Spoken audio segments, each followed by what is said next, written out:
All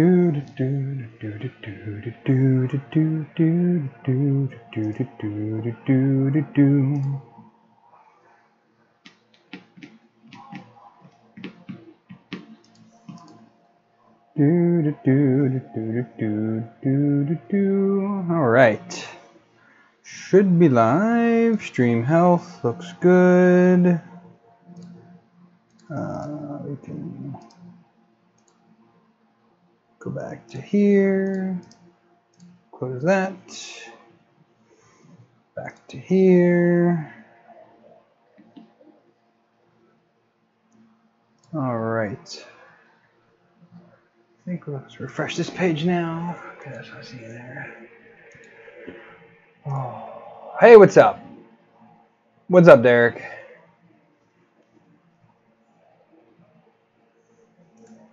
Just getting my pages here set up, and I gotta prove up the build thing for this.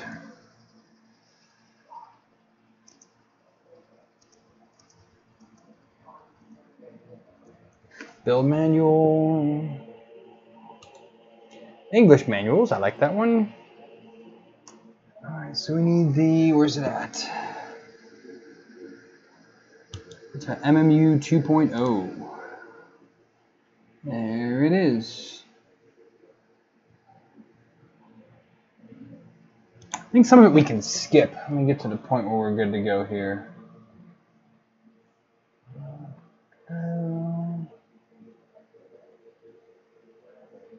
Because I've already did the, I already have that. Oh yeah, we're going to right into one, the idler. Okay. So, hey Robert. Jake, what's up? Any tips for printing when it's too cold? I've never had that problem. Enclosure printer, probably the best thing for that one. Yeah, I have been waiting 8 months for this to arrive, and I finally, past the ship date was back in December.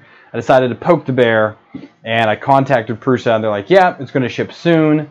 Didn't hear anything. Poked them again. They said, yes, it is shipping tomorrow. I got the email notification next day, and it took several weeks to get here. It comes a long way around the world. Then has to travel a lot more around the world to get down here to me. So I am super excited to finally have this. I do need to post one thing in the Discord group, because some people were asking me when I have it. So I'll let them know that I'm live. This, where's my URL here? Copy that.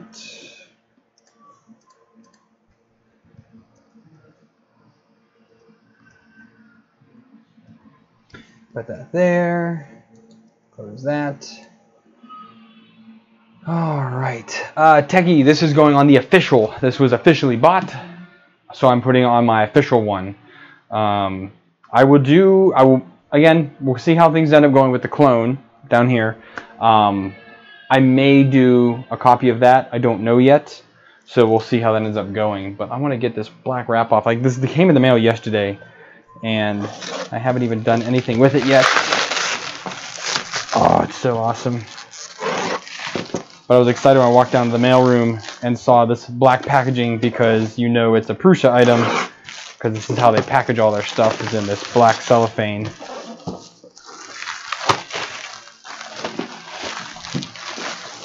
There we go. Put that down there. And here it is. Put that right there. Boom. This is super exciting. Let's see here in a second here. Mazor, what's up? Thornberry, yes, I did get this from Target quite a while ago. I love this shirt. I actually usually wear it on 4th of July. So I'm a nerd and I'm patriotic. It all works out.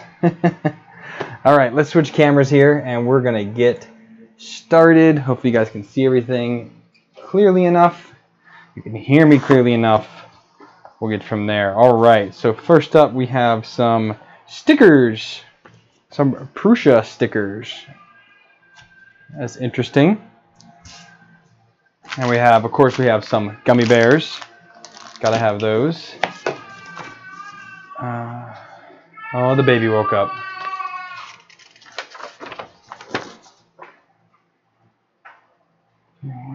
look in here. That tells you all the packing that's inside, drivers you need, any info you need, assembly guide. I'm already have that opened up. And here they do give you the manual, but I'm going to use the one that's online just because it'll be a little bit easier. But this is actually just their printing manual. Tells you a little bit how to use the MMU 2.0 and whatnot. So have that. And all right, let's start getting out the parts. We don't need any of this stuff right now. So we can move this. And okay. Oh, these are those carriages that they have for actually holding your spools, which we're not going to need because I have a rep box. And that is what I'll be putting the filament in. Well, baby is upset. Electronics. We have the motor set. We have plastic parts. What else do we have in here? We have the extruder upgrade. Oh, well, I don't have to do this because mine is newer. I didn't realize it actually came with this. I guess I'll have a spare carriage then. Yes, dear? There's a bug in the kitchen. I think it's a beetle. I will go get it. I don't know. I will go get it. Thank you, dear. And it's also on the wall. All right, thank you, dear. There's a bug in the kitchen and I need to go get apparently. So much for the kids going to bed, huh? Alright, so, yeah, so I might be able to use this on the clone if I want, because this is at least printed in their PETG. I know it's a good set, so we'll just set that aside for now. Get the tranquilizers.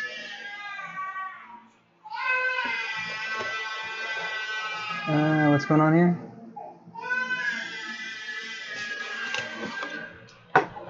Alright, so gotta figure out what all do we need here first. So this takes 3 motors, looks like, out in here. And that's part 3, part 2, part 4, part 1, being that one. Foam pads, tools. Oh, look at this! It comes with a lot more tools than the printer came with. That's interesting. So it comes with a screwdriver, a pair of pliers. Oh, so nice too. I like those. All right, Joseph, stepping up the game a little bit. And then, of course, it comes with the wrench, which we will need the wrench. But the Allens I will not need because I have my Weha set right here. So we're definitely going to be using that. And I found my other bit driver set that I've been looking for weeks. It was right under my desk. So there's that. Alright, well, if the baby doesn't decide she wants to go back to sleep, I'm going to need to go help her. So we'll see how that ends up going. Alright, all these parts can go back in here. And we can just set that there. And we can put this stuff here so you guys can see all what we're doing here. Well, we don't need that tool bag anymore. That's number 3. We don't need that yet either. Alright, so... Oh, Jake, what are you doing, man? Your Nightbot is all over you, dude. And Skewed, what are you guys doing, man? You guys are typing too fast, Nightbot's not having it.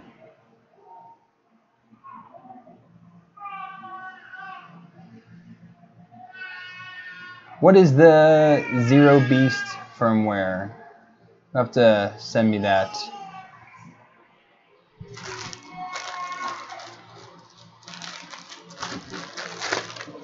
Alright, so here we got some nice orange printed parts. This is in the Prusa PETG, which I really like the color on that. And we're going to go to the manual, so I'm not going to be able to see chat for a little while. Alright, so we need all of this stuff here.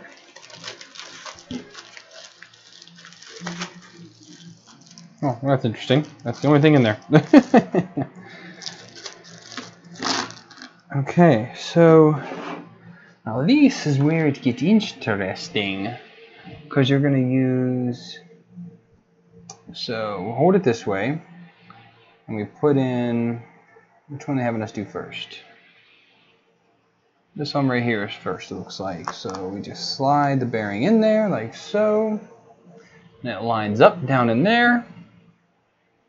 And then we take one of the pins and we're going to push it all the way down until it's in there. And that rolls freely. Okay. And now we're going to do these other ones. So this one's here. Pin goes in. Push it in. It rolls freely. And then the last one. Pin goes in. Come on. And here we go. Alright, so those three are done. And then let's just do the other two now from the other side.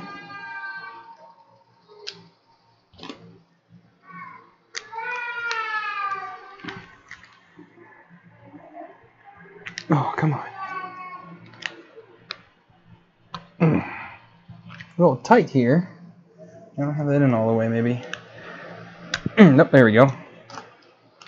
And the last one goes in here like so, maybe.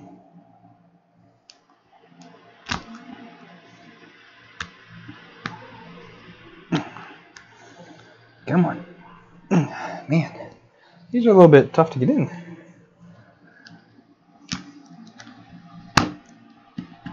There we go. Okay, and those all spin nice and freely. All right. Yeah, so those are all in, and then we're gonna need two of these square nuts. Put into here.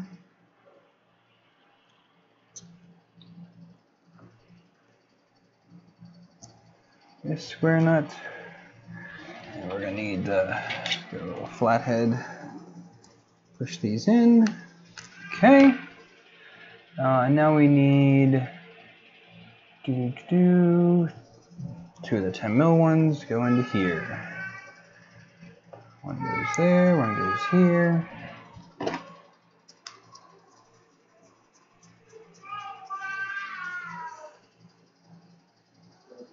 And just before they come out the bottom, we will stop them.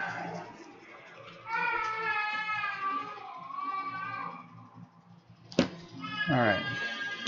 I'm going to be right back, guys.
Boom. All right, we're back. Sorry about that.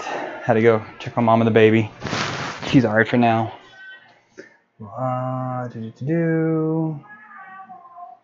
No, baby didn't get whacked. She's just a little upset. So Mama's taking care of her while I do this. Let's see. Here where I'm at here. Alright, so now we have to place one of the bearings in the end here.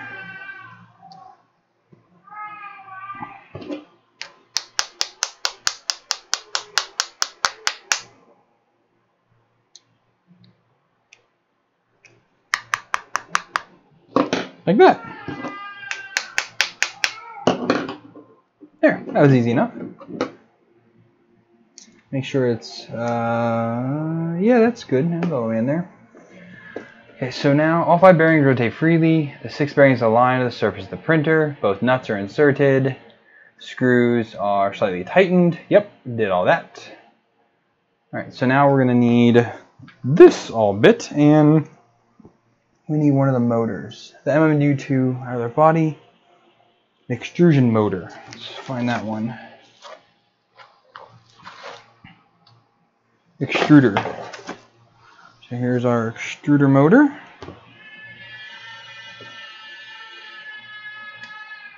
And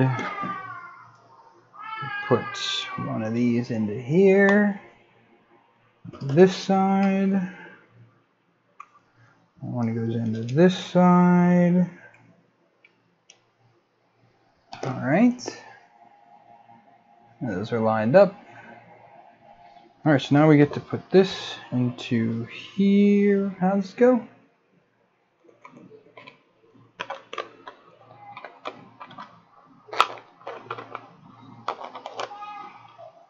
Like this here.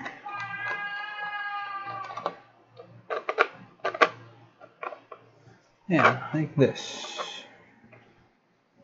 Alright, interesting, interesting. And it should fit in like that. Looks like. I guess.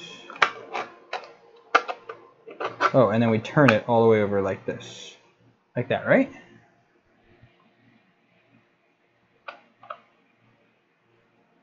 This doesn't really matter. We just need to angle this. So if the motor's like that, yeah, we'll figure that out. It's not circular because it fits in there. So we need the plug to be up. We need the motor to turn this way a little bit. And then plug it in, plug it in.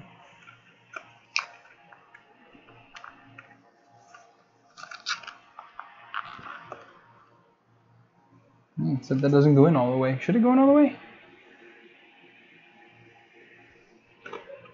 It should, but it's not. I wonder if I had one of these too tight.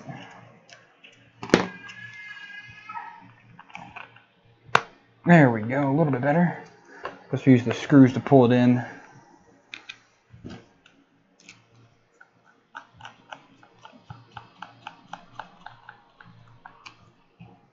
There's one. Oops. Two.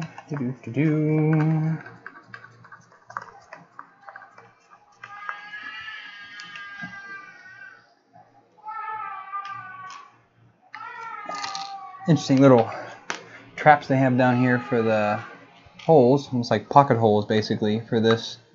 It's interesting.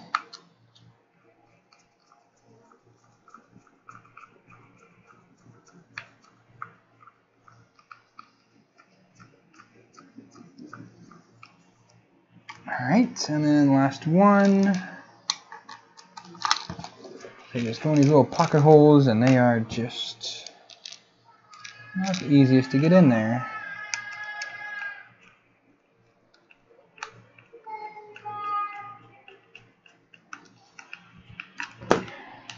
Alright, now that that is in there,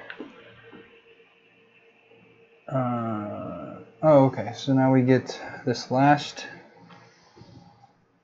smooth rod, and we're going to push it in. So it goes all the way in. Come on.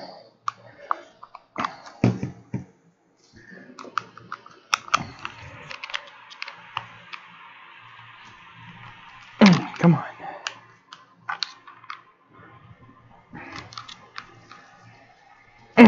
Jeez Louise. It's partly in there, but it's just not all the way. Man. Let's give it a little bit of love, maybe.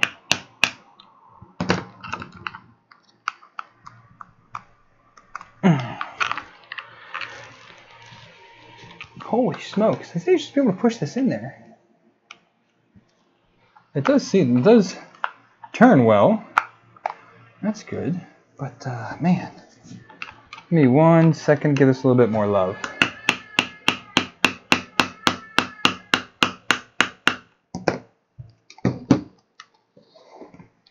There it goes. Smidgen more, smidgen more. All right.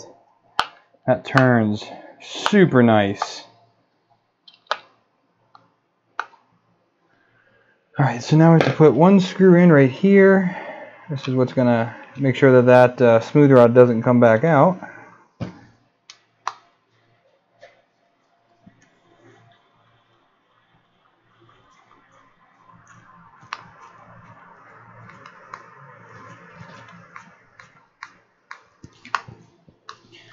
In there, and then we need to tighten down these 2 screws onto the shaft, which will keep the motor from slipping. And there is the idler assembly. That moves really nice.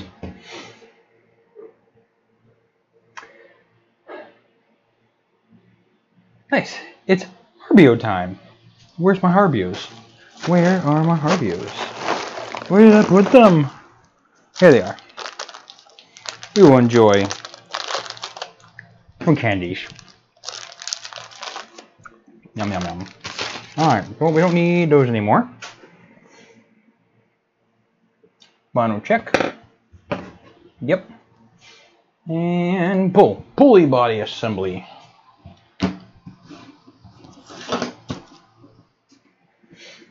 Ooh, this is a big one. Alright. So we're going to need, there's part 2, right? Pulley body motors.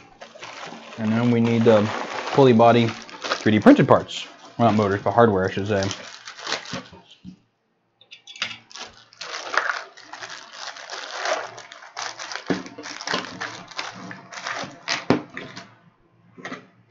Lots of parts to this one. Lots and lots of parts. Get out the some filament on my desk from other projects I was working on here. Whoop. PTFE, there's the cutters. It's in a SD card holder. So we got 5 pieces of PTFE tubing.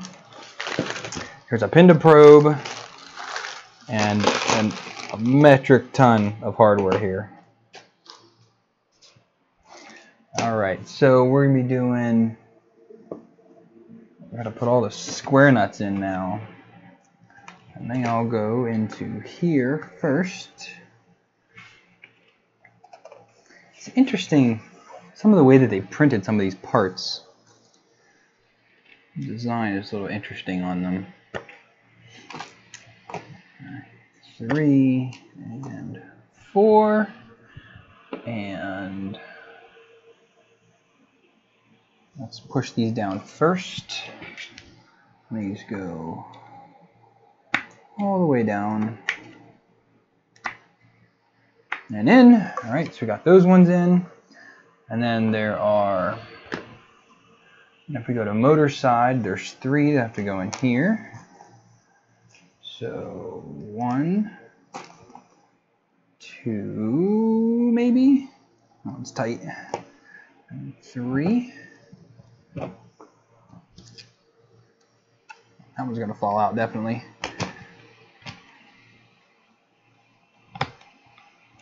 let's see. Yep, that one just falls right out. So I need to be careful with this one up top.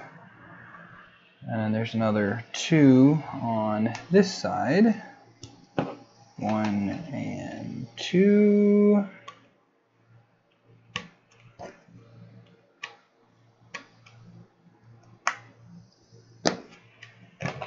Leave it like that because that's going to fall out. All right, so we got all those in, and then ensure they're aligned. Yeah, I know they're aligned.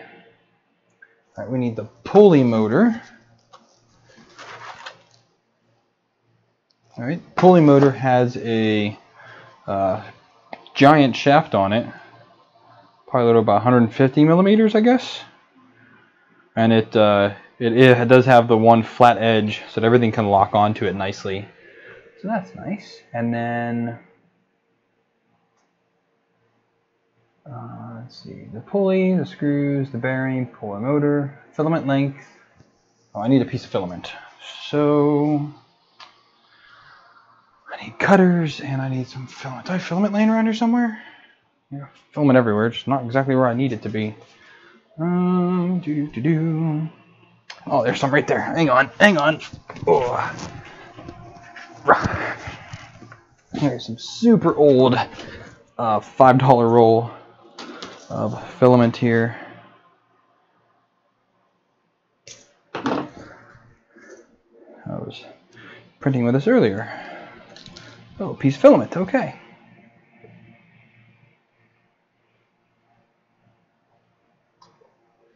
So we have to do M1 MMU 2. We're not doing that part.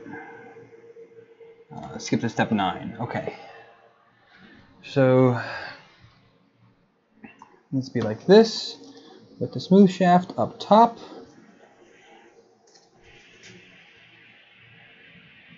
And then, alright, so we gotta do some math here. So we've got the first one. It's gonna go on here. I need to get my little ruler, which I just set right here, I think. Where did I put it? Where did I put the little ruler at? Shoot. Whoop. I just had it here somewhere. I know I did. I just had it. Of course, I didn't put it back where it belongs, and now I can't find it. Literally just had it. It's like, oh, I don't need this. I'll just set it here. Where's here? Sorry guys, give me 1 minute just to find out where in the world did I put my little ruler.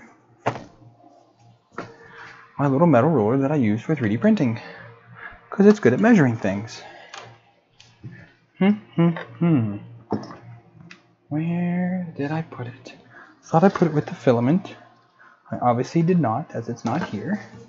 It's not with my tools there.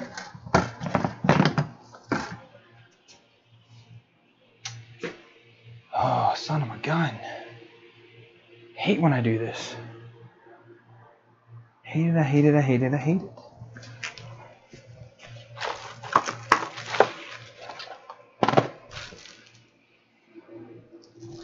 Oh, man. Sorry guys, sorry. I literally have no idea where I put that little ruler at. It's on my desk. Alright. It's not over here. It's not with that filament.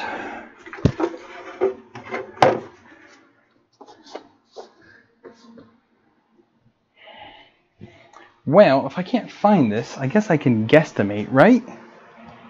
That's probably not a good idea, Shane. Probably not a good idea. And this is only in inches, so that's not going to help me out. How can I not find the little ruler? Does it give you like a...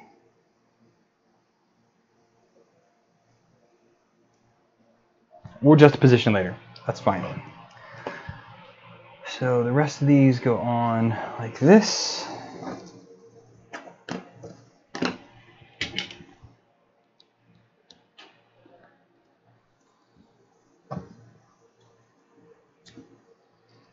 This is itty bitty work here. 1, 2, 3, 4, and 5. And then just tighten them just slightly, just so they won't slide on me here.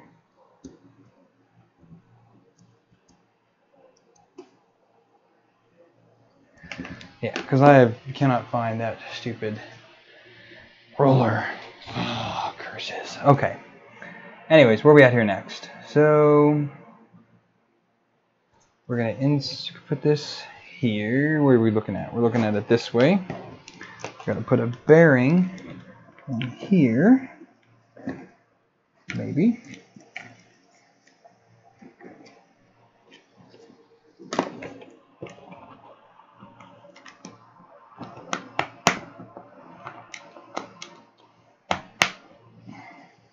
Alright, put a bearing down in there. And then we're going to slide this into here, and into the bearing, like that. I'm only off by a little bit. I can deal with that. There's that nut that keeps falling out. So now we're going to tighten that in. So we need this, and let's fasten this in. I got to figure out how I'm doing this. I got to figure out what in the world I'm going to print. I don't even know. It's exciting.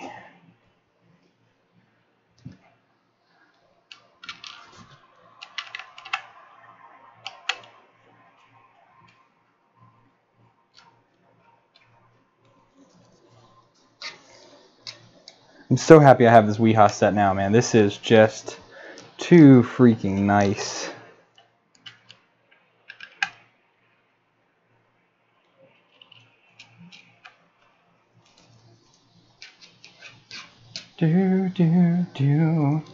We just finished watching the Bee Movie, and I have this freaking song stuck in my head now, and it's driving me crazy.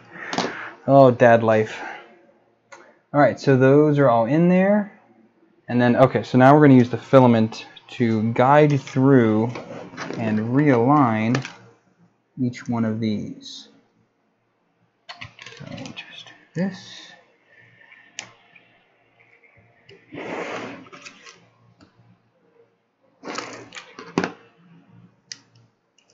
Let's snip this the other way. Of course, I'm using like towards the end of the roll, so it's like super duper bent. So you're gonna go right. Is this the right one? Is that the right size? I got one size up. Well, that's the right size. I discounted his tools, but I might actually need to use one of his, oh, of course, now I can't find where I did with that now. The rest of his tools. I'm thinking my Allen head here is just slipping a little bit.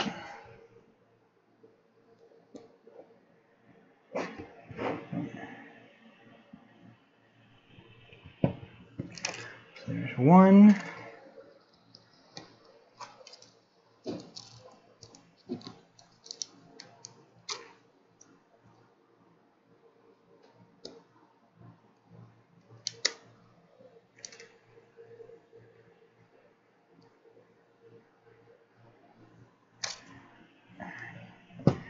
Two.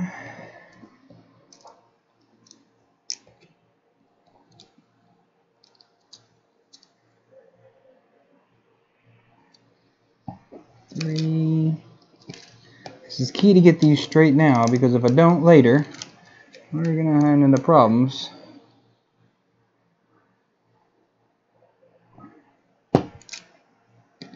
And the last one is almost good to go anyways.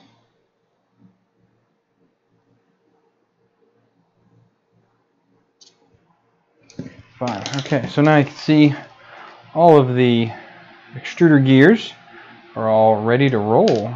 Of course, there goes that nut again. Okay, so yeah, those are all done. All right, now we're using this piece and the PTFEs. So one end of these are chamfered, the other end is not. That end is, this end is not. Okay. PTFEing the body with the all the way in, approximately halfway. The chamfered end of the tube must be facing out. Oh, excuse me. So we're going right here, and chamfered end is facing out.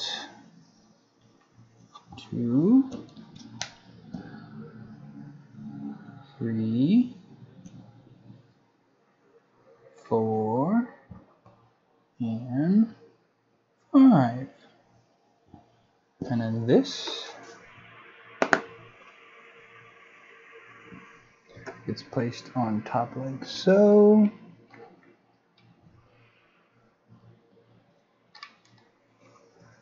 Okay, those are all captured, and now we do for these M3 by 10s, get screwed into the nuts that we put in like step 1. Easy day.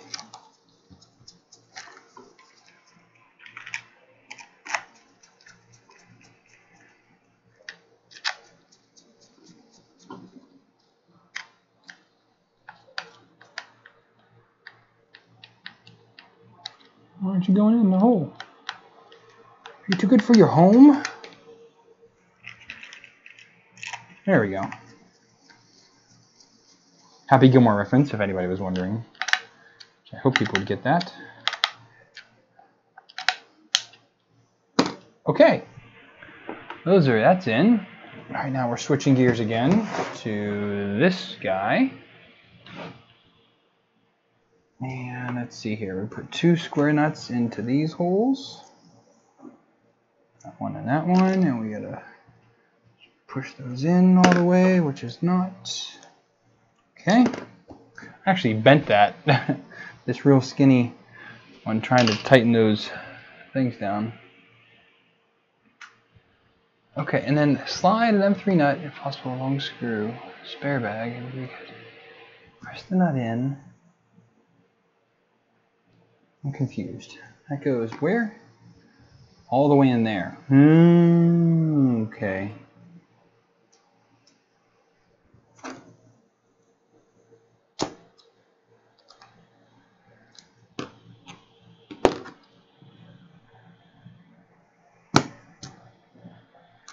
Well, that screwed up, Shane. That didn't do it.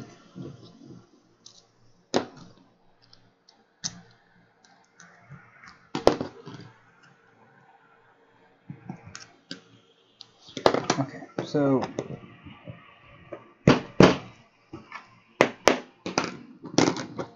doesn't fit in there, that's why. It doesn't fit in there either. Come on.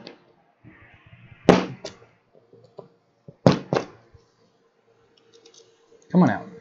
Alright, get in the spare bag real quick. It says to use the long one to pull that through. So long nut goes into which one? This one. Okay. Like that.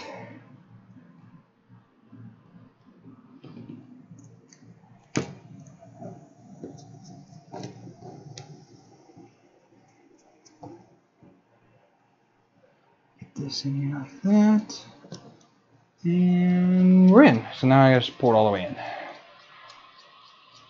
Let's just make sure that it's down there and it's square once it's all the way in. Okay, now that is in. Maybe finger back out. No, it's just stripping. Oh, you're kidding me.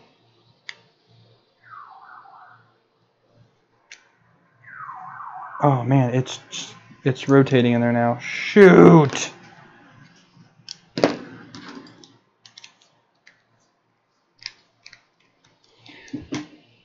dang it.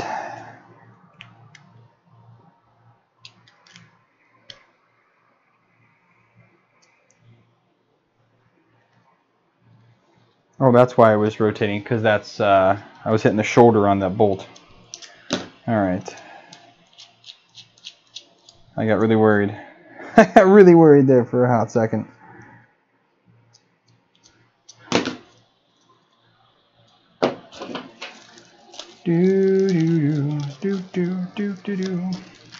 All right.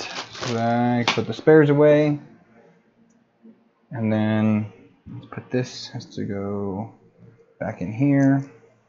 So if those are in, that wants me to put in 2 more into this one here. So 1 in there, and another one into this big hole. I'm not sure why that hole is so big.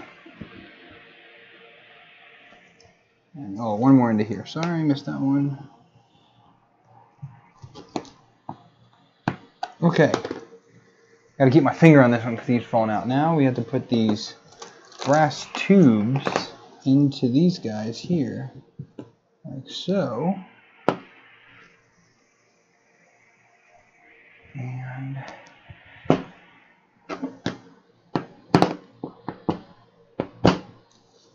they should be flush, which they are. Stay in there.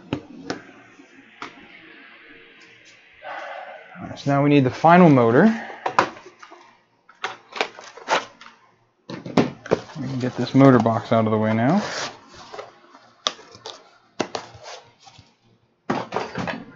Here it is. And we need this part right here. Alright, so once we have this here, this is going to go on like that. And the 10 mils, 2 10 mil screw M3s are going to be used to secure this.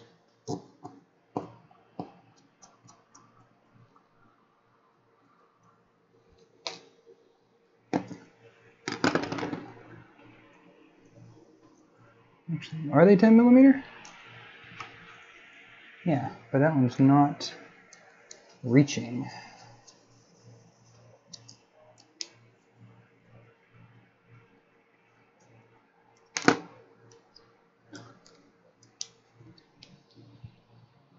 That's not reaching. Son of a gun. Alright, hang on. Let's see what we can do here with this.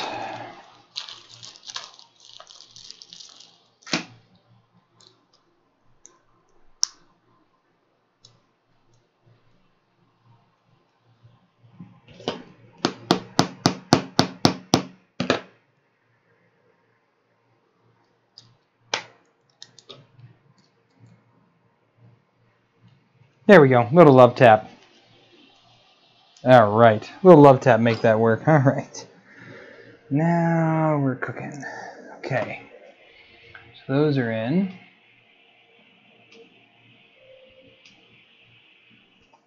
This plate gets put on right about here. Okay. So like, oh, you have the facing. You have it facing like this. You have it facing like this. I'm using 2 more M3s into here. Oh good, that one will finally stop falling out.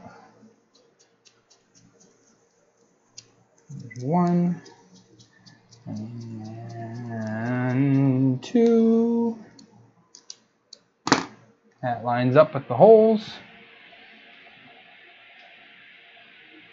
Oh, now it gets serious. Now we get the blade. Now we're going to put the blade in. Alright. So, it does come with 2 blades. Which these are actually just those breakable X-Acto knives. That's all this really is. That's interesting.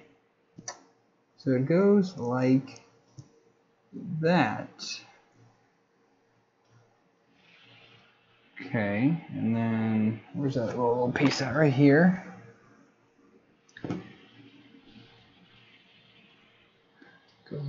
one. That's got a little itty bitty groove to fit into,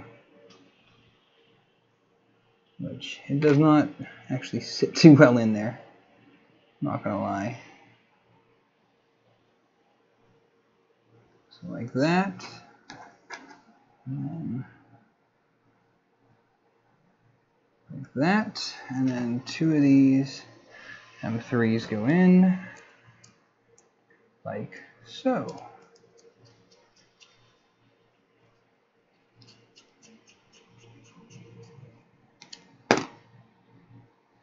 One more. That's what holds that blade in. Man, that's interesting. I kind of had a different thing in mind. I actually don't know what I had in mind, but it's just different than what I was expecting. Make sure you get that nice and tight. Okay. Pay attention when handling these parts so you don't cut yourself. Aye, aye, Captain. And then it's going to sit like this. Right in there like that.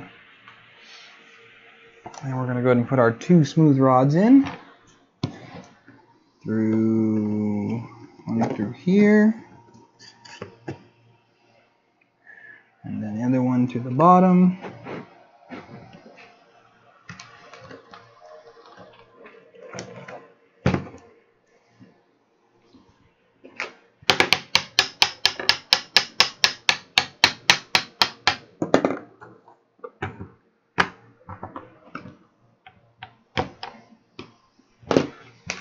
All right, and there's the cutter action. Man, I like that.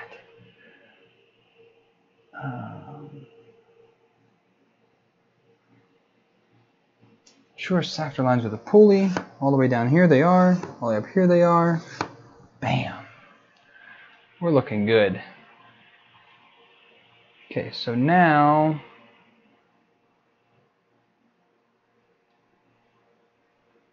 we're going to slide in this motor, and it goes in the top like so.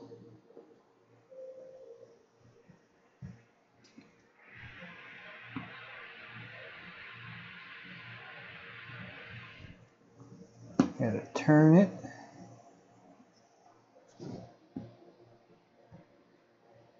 Okay, it's all the way in, and now we can bolt it on.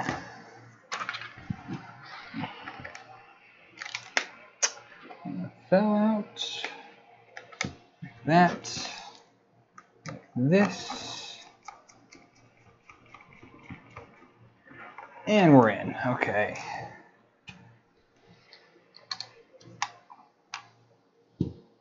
That fell out again, didn't it? Yes, it did. Can I put it back in before I tighten this motor down? I don't think so. Ah, crap, this nut fell out again. Hang on.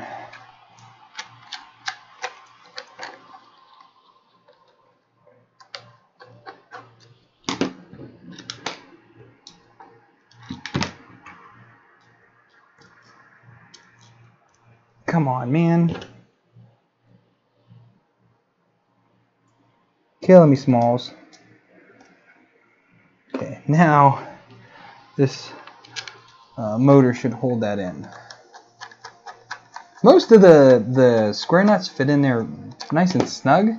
That one is just completely loose.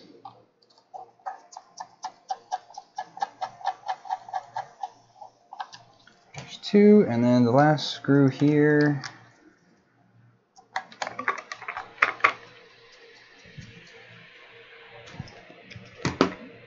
Okay, so that's in. All right, so now we're doing the pin to probe, which is here. The itty bitty baby pin to probe. You're gonna go into here.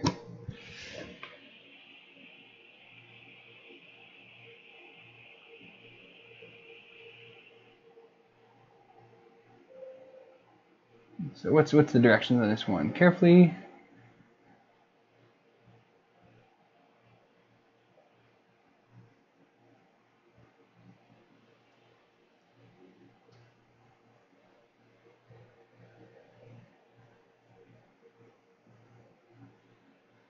So they're using the ball as a gauge here. Or how much should actually be in there.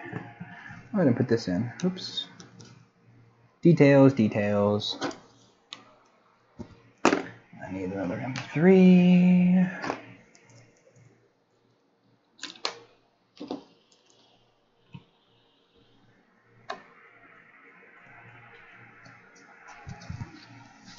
Well, that's the wrong way, Shane. It doesn't make any sense to screw into the side that it's going into. It's going from this side. And yeah, from that side. So we go like this here.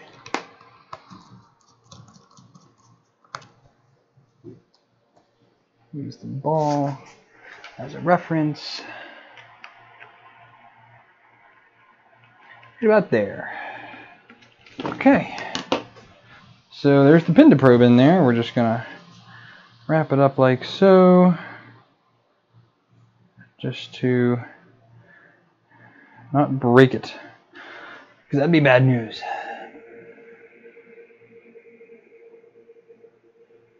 Alright, so insert any filament in there, start tightening the sensor.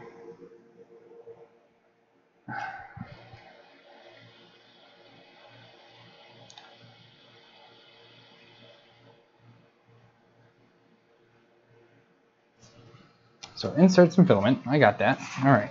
So we're going to insert some filament.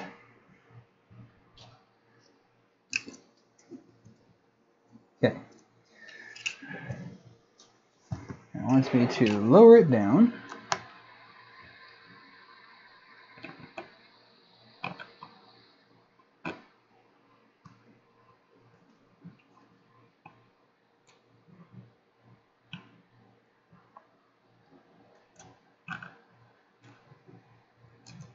It doesn't make any sense. Why is it not making any sense here? I'm not understanding what that direction is saying. So start tightening the sensor. During the tightening, try moving with the filament. As soon as the tip of the sensor presses the filament, stop tightening. And that's like way down in there, isn't it?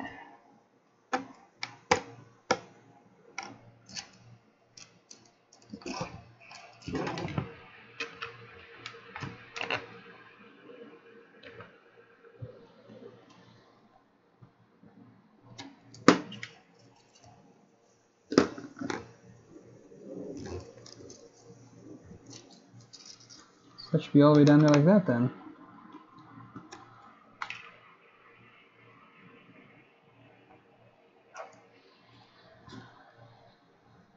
Like right there, I guess, right? I guess that makes sense. I don't know. We'll see if it's right later.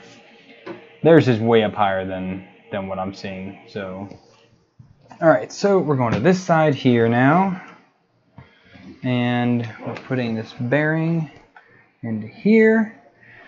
Our hammer.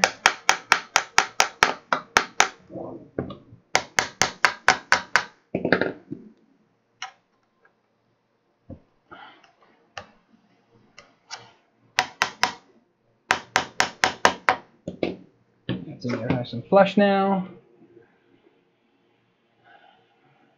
And then what are we doing? Oh, and then we're doing another one on this side here.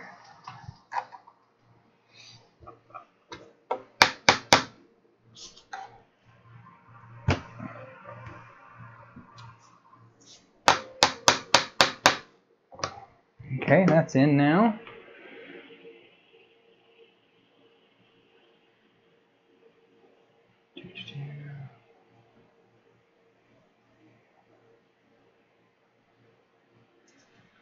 Oh, now comes the moment of truth. We get to put two pieces together. Awesome sauce.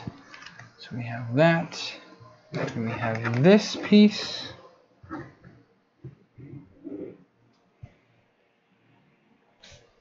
And we'll put it just like that. And then we'll put the pins in. So let's do this top pin first, I guess. Oh, that's in. And we'll do the other pin.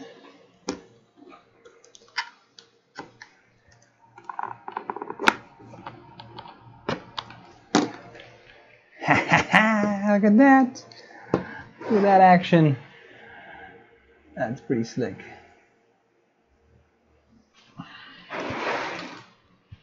Alright, so those are in now. Now we got to do an M3, which just covers the hole a little bit to keep that, again, from coming out.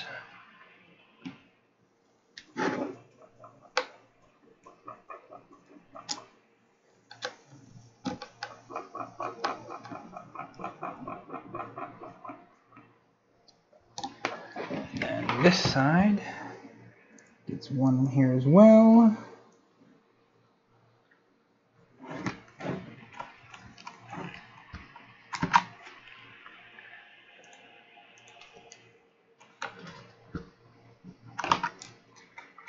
Come on.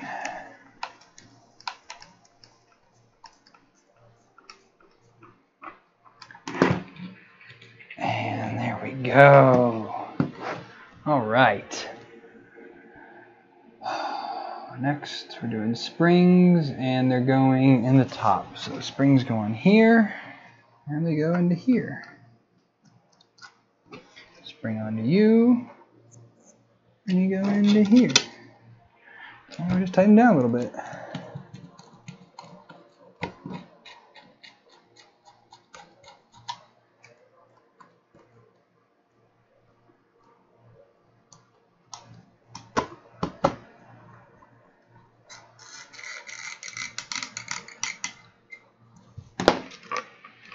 Got a little bit of give to it now. That one flew out. Awesome. And I just lost the screw. Not the screw, the spring. There it is. Whew. That one apparently was not in tight enough.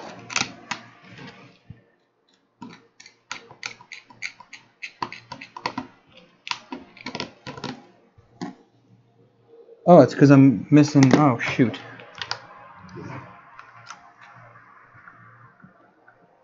One of that square nuts came out. Dang it. Why isn't that tightening down? It's alright, we can fix it. We can fix it. Maybe.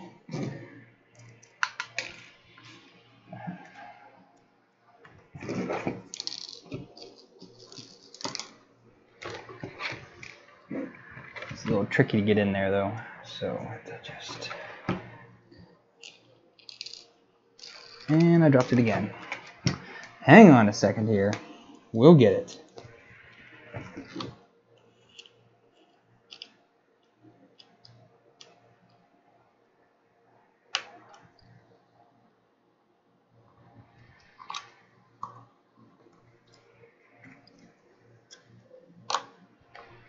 We're going to back this out some, maybe?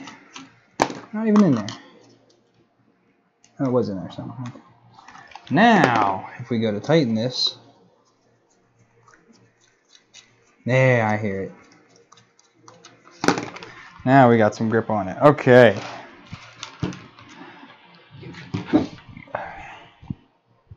We are going through this. Now we're on to some more Harbios. It even gives you, like, I'm not putting these out in the color code. I'm sorry, dude. I'm just going to take a handful here.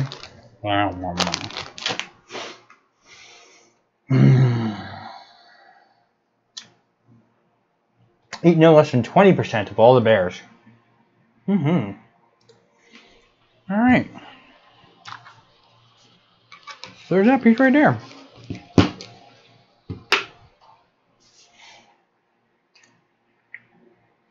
Alright, so we're at the hardest section now. Electronics. So we need these parts.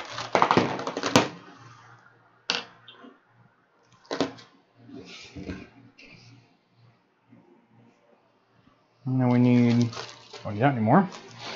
We need these parts here. Ooh, okay.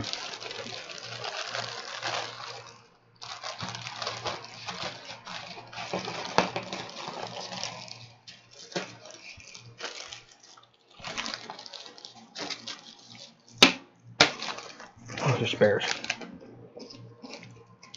None of these are bundled together. Come on, Prusa, what are you doing, man?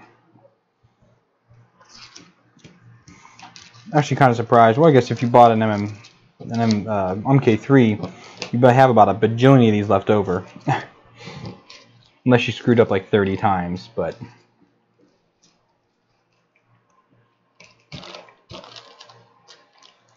Got some of that stuff here. And then we also need this. This is the control board. Which I'm excited to see what this thing is because it is tiny. Look how small that board is. I mean, it looks so much bigger.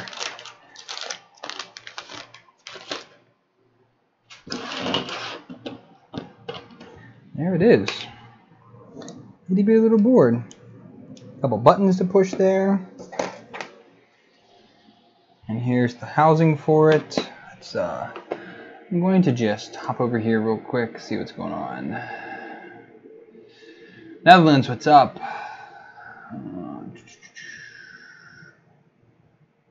Oh yeah, sorry Frank. Someone trying to get a hold of me?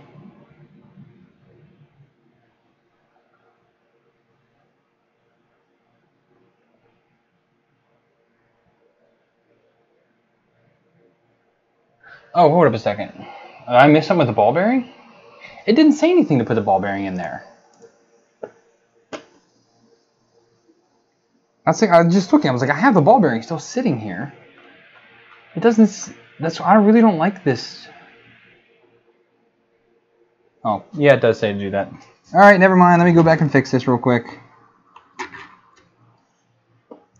Ball bearing, then the pin to probe. Let me recheck the tension in it.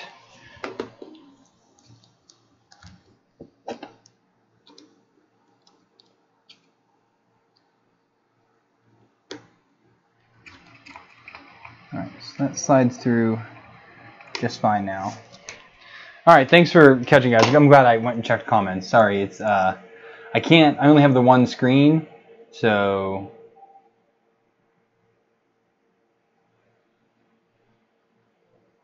yeah, the ball is in. We've got that settled now. Sorry about that. Yeah, but I only have the one screen here on my monitor, so I can only look at the directions. I can't look at the directions and a chat at the same time.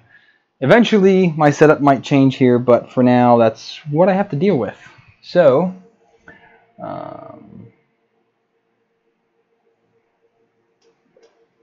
alright, so on to, let's go back to the part 3 again. Okay, so now we're going to go ahead and get cooking on this. So we need to insert some nuts.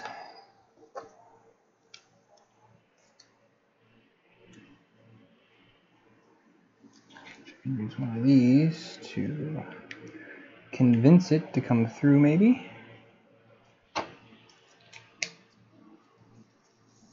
Wait, there's a much shorter screw here I can use.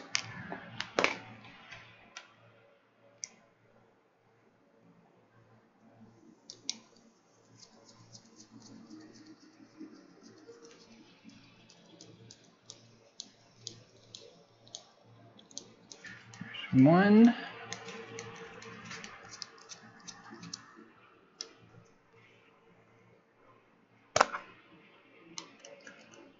Come on.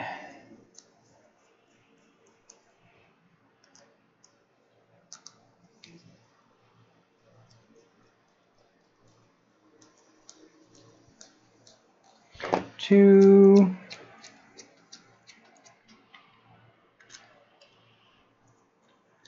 And 3.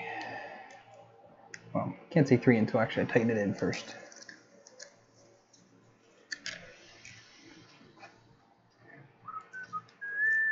Come on.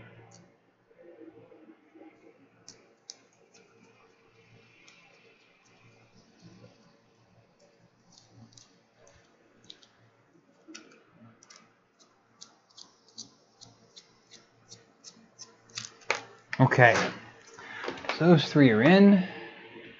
The board goes in like this. You'll be able to see the LEDs, all the push buttons are accessible. And then we're going to use M3x6s, so these itty bitty little buggers. We're the ones I just used. Tighten those in with.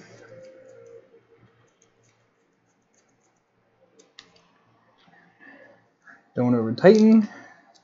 I love the sheep. I did remember seeing that in Prusa's tour, or Tom's tour of the Prusa place. One of his coders is a fan of sheeps. Some reason or other, I forget the whole reasoning behind it, but he likes to put sheeps on their stuff. And since he was the designer behind MMU 2.0, he put it right on the board. So okay, so the board is in there now. See the buttons. All the cables. All right, now we'll put some cables in.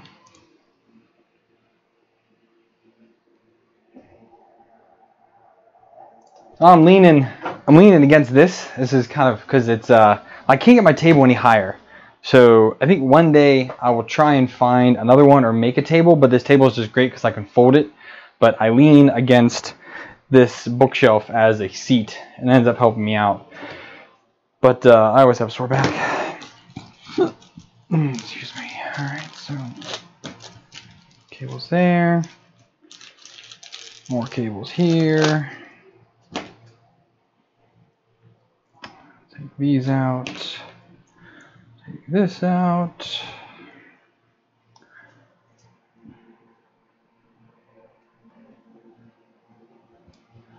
So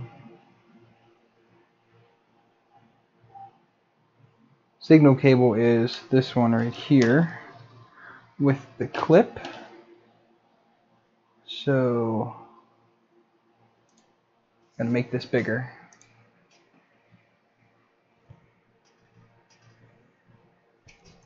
That goes into this first one here like this. And then the power cable goes in next. And then we have blank, and then we have the pin to probe. Goes in here. And then we have, oops, I need to go this way, like that. And this motor goes right here. This motor comes up and over and goes in here. And this motor comes down and under right here. I think I'm being summoned.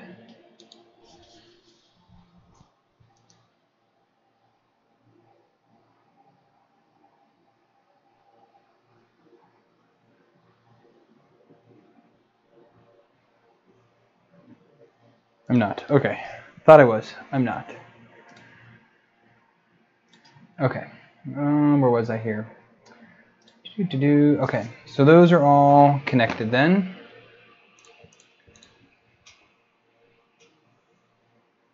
And that's it. We just kind of do it just like that. All right, so now we need the textile sleeve. We'll need a couple zip ties. And some screws, which you got right there. Okay, so this just basically gets flipped up and put in right like this. Alright, kind of like that. And then the two 18s, yep, just go in here. Like this.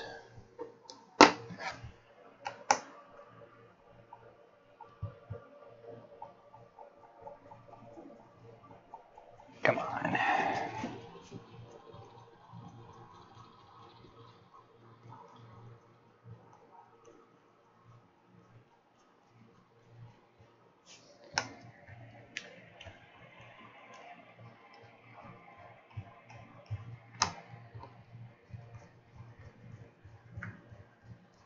Is that not in all the way? That's not in all the way, that's why.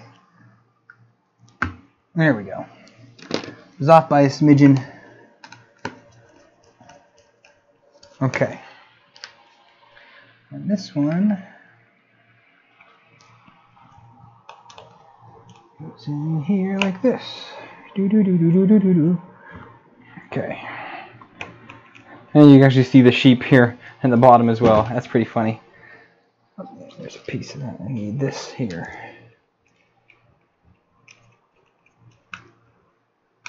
There we go.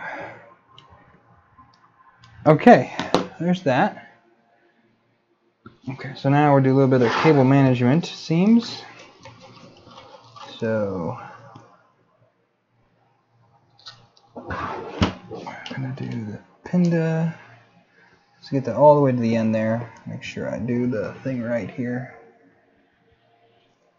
I need to rotate the pinda though.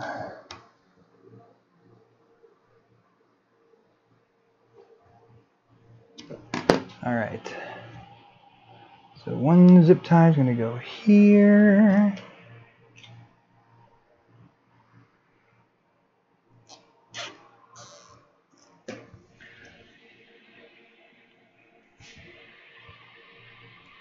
Let's go all the way down there so pinda's got space. Alright. I'm going to do another one right here.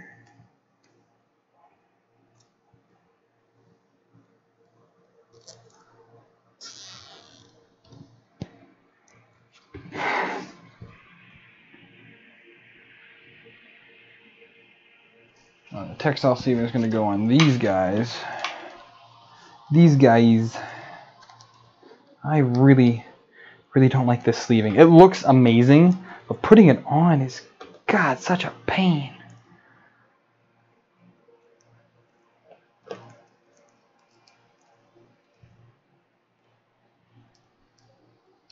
Get 10 centimeters of that.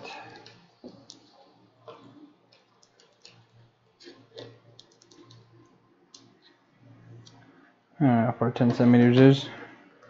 I'm American. I don't know that stuff.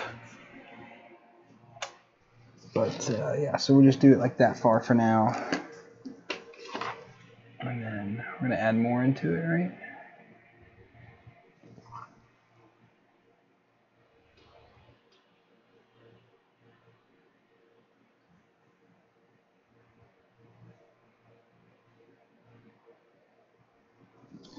We're just going to use it to cable manage here a little bit.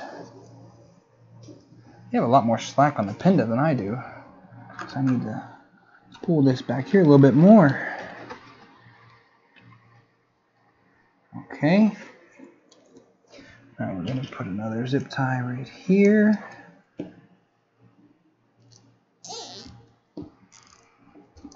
And so this is, oh, I guess that's a little bit easier for you guys to see. Sorry about that. And then this, and this. All we're going to get zipped right here.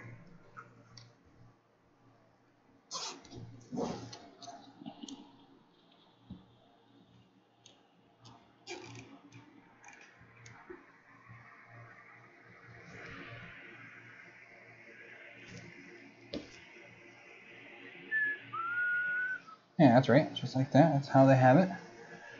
All right, that's how they have it. So it's just my cutters. 1, 2, 3, 4. I declare a thumb war. Oh, we got parts I knocked off the table.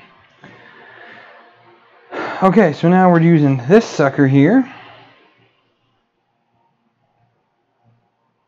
And the PTFE tubes. Oh, it gets real, guys. It's getting real here. All of these. Giggity, giggity.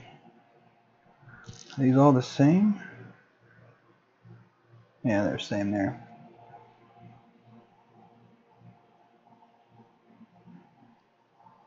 So carefully turn the timer MMU upside down. Alright, so like this here, okay? And now we got to use one of these with this. And we need to slide the bolts down in there like that. Well, that just fell right in there.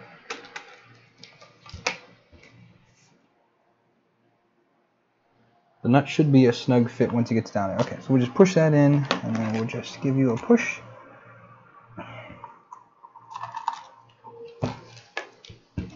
Oh, okay.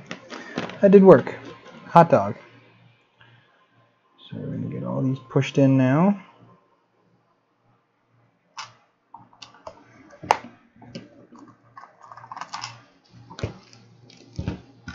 2.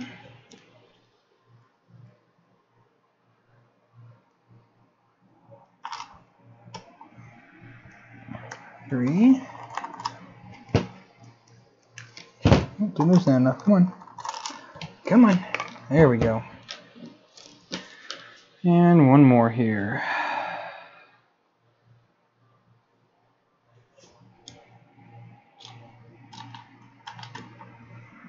Okay. Awesome sauce. Okay, that part's done. So now from one of these ends, right here I guess. Yes, that's where that goes in at. These all get pushed in there.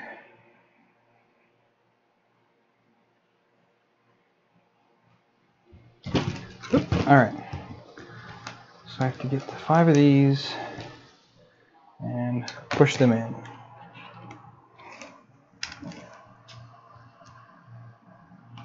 There's 1, 2, 3,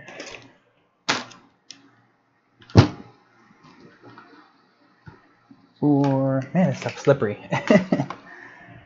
5. Okay, so those are all in. And then this guy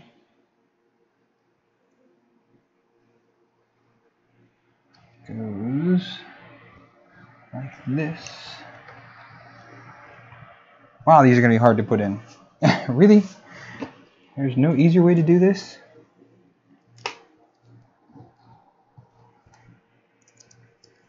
Okay, well, actually, before I do that, I'm going to just pre-start all of these screws.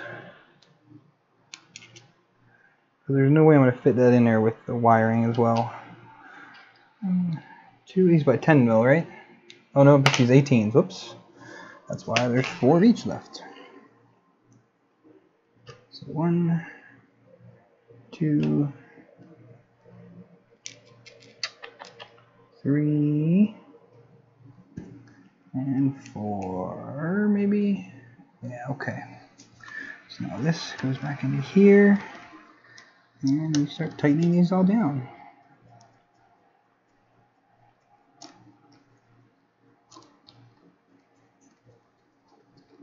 Okay. Once it gets in there a little bit, it lines up.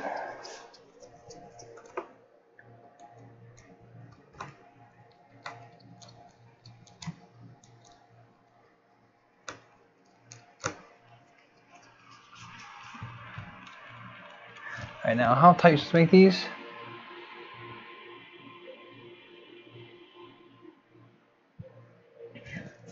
Doesn't really say.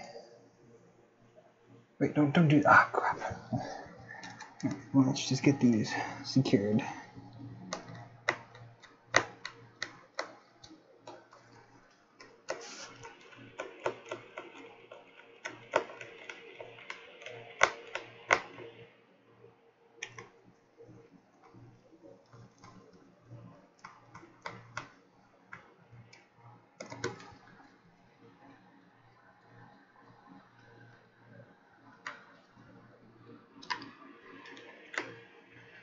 Okay, so that's in there, and those are all secure now.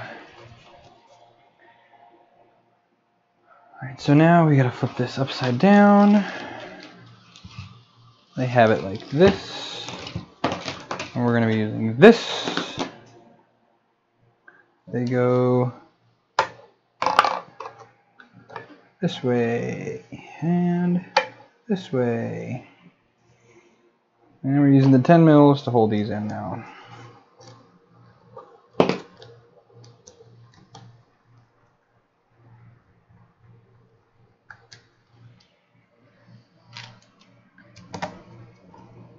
That's easy enough.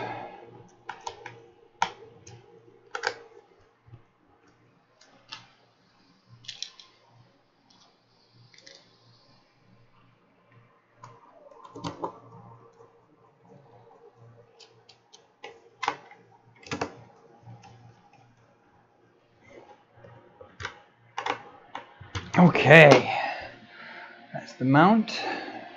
The MMU 2 unit is finished. Oh, Smokin' Joe's. Look at that. Look at that. Man, that looks awesome.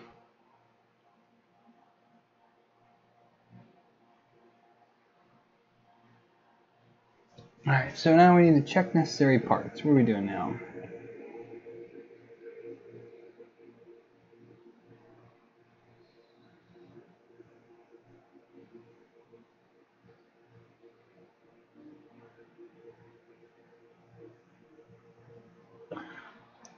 Alright, okay, let's see here. Hang on. What are we doing now?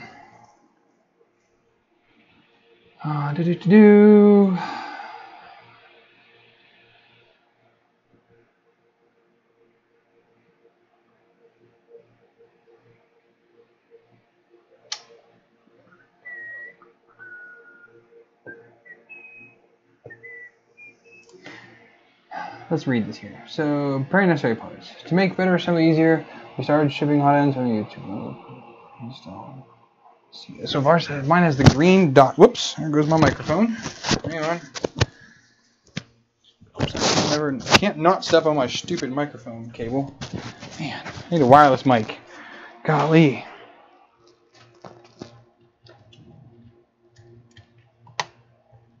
This has a dot. I sure as heck can't tell. There's a bit of gunk on there. I can't see it. Let's see. I mean, I'm pretty sure it would be. Just because, I mean, I just got this thing.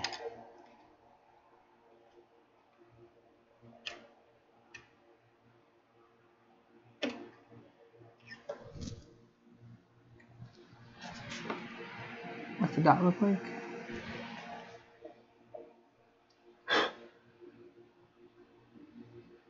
Well, I'm not seeing a green dot unless I put this in backwards, but I didn't. So I guess I need to do that step. Crap, means I really got to rip this thing apart now.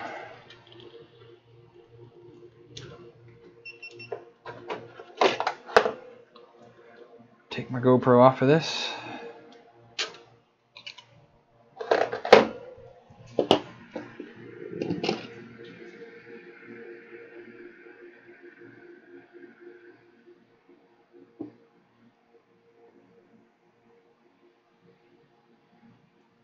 Yeah, I don't know if mine came with that piece. Son of a gun. Okay, so I need to just set that. So nervous to knock that thing over.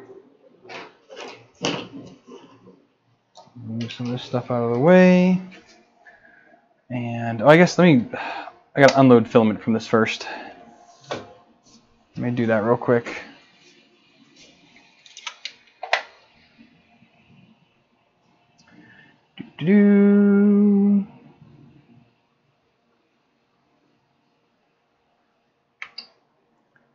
Preheat, PLA. Alright. Let me see if I can clean off my extruder if that green dot is there. I don't know.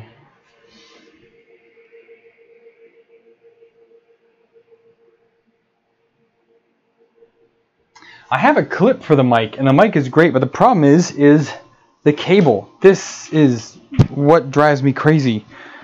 Because to get a wireless system, it's expensive. I mean, it's super expensive. So that is why I don't have one. It would take several months of Patreon payments to be able to save up to get one of those. So maybe in a few more months, I'll save some more money and see if I can get one.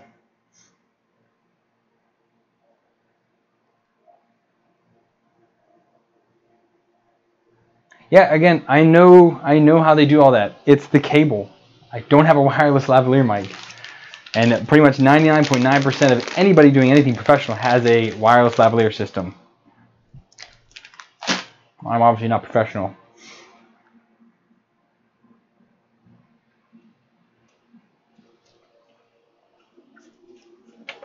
Alright, let's unload filament.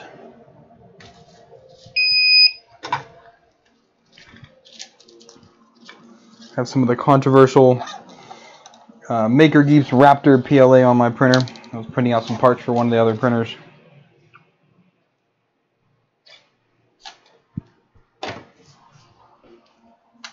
Alright, so let's see if I can pull this over here. See if I can't clean that off real quick. Oh, come here.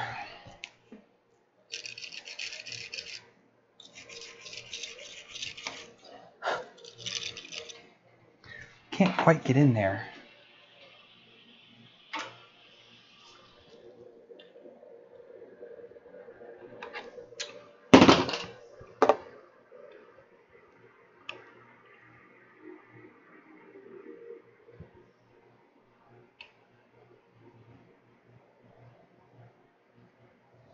I've seen a green dot unless it wore off already.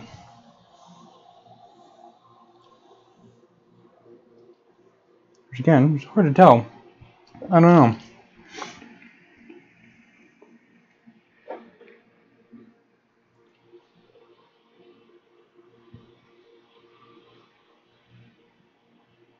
No, let's see. Maggie's not out of business yet.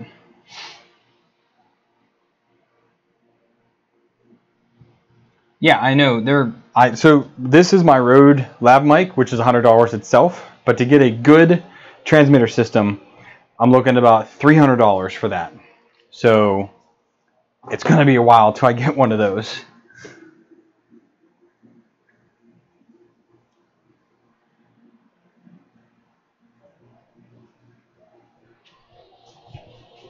Yeah, once I can afford to get a decent transmitter receiver, I will do that. Alright, well, this is killing me because I cannot confirm that I don't have this stupid thing in here, what they're asking for. So, I'm going to read the directions one more time because this is just...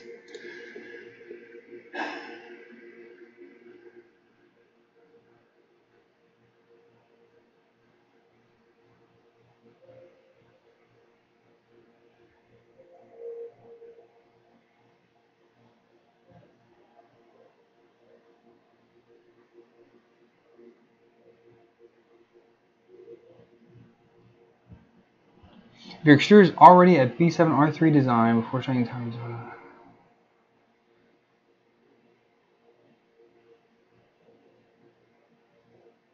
Yeah, I really don't know. I don't trust it. I'm gonna check anyways. I can't. I don't know.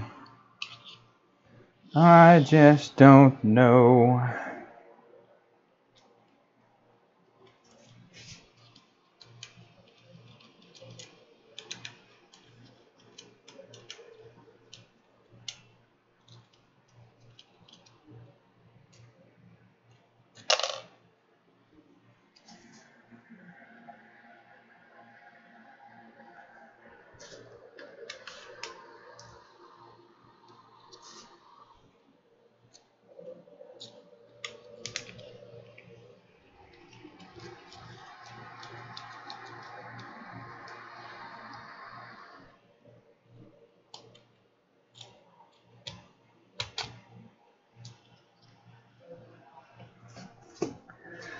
Alright, let me see here. Did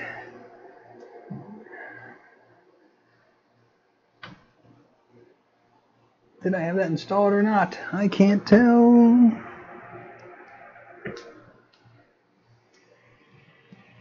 Oh, shoot. Oh, I do have that installed. So I guess I don't need to do that, right?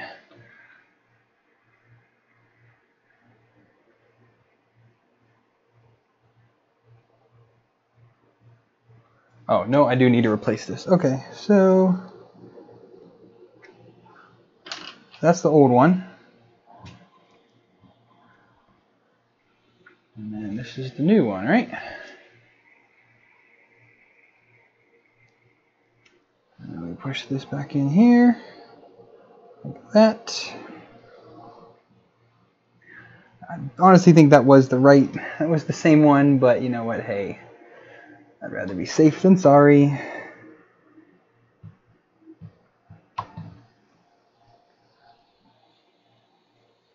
Alright, and then we're gonna put everything back together now. Okay. Stand by one while I do this real quick.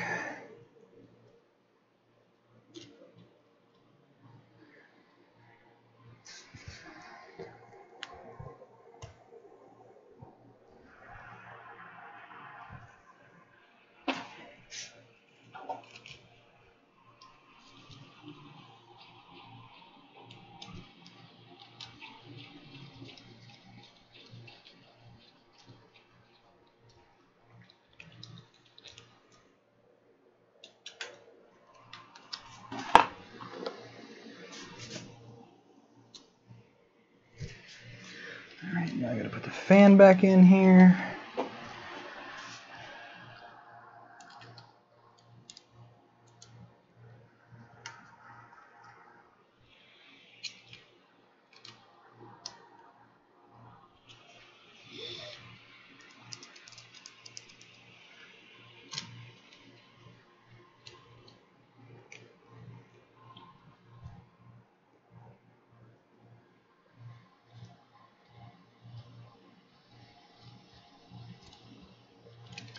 Ouch. That's still a little bit hot. That was kind of stupid.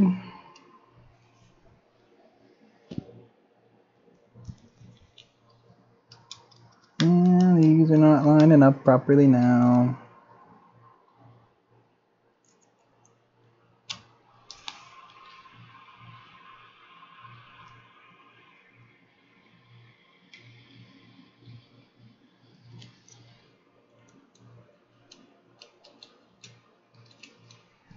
Hang on, let's get this back on the front here.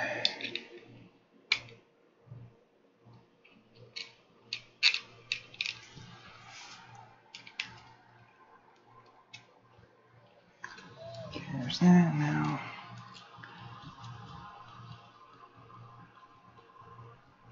Why aren't you going in?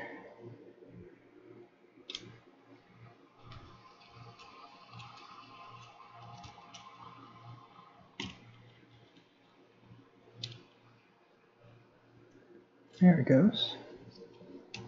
There we go, okay.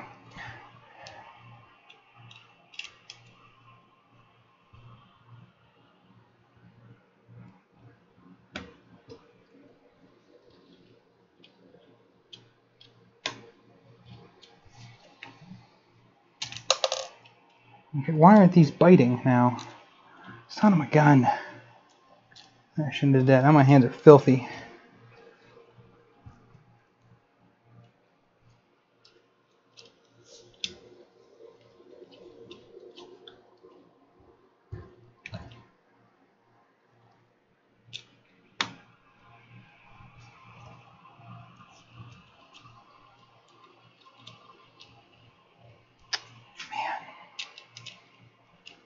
Sorry guys, one minute, this is not biting. Get this stupid fan back on.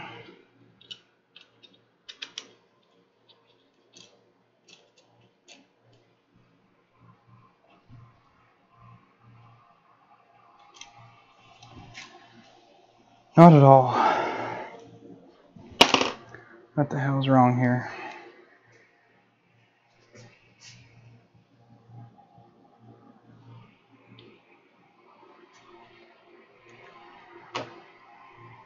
I think I had it like a smidge crooked.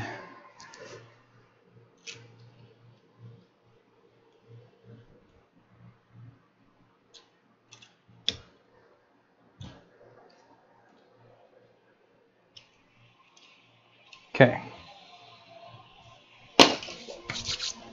Okay, that's done.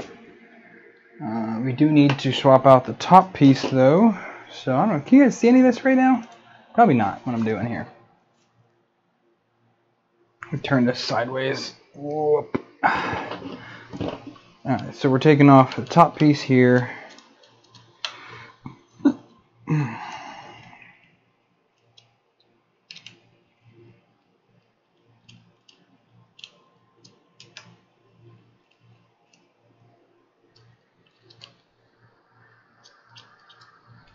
Okay, that piece is off.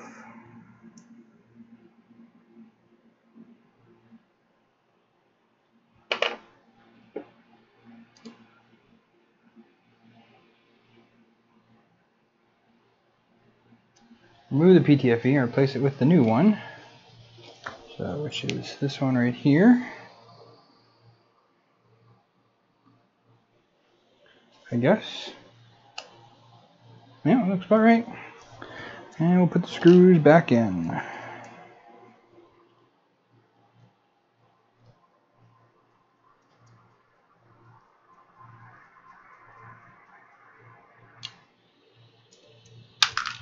No, don't lose it.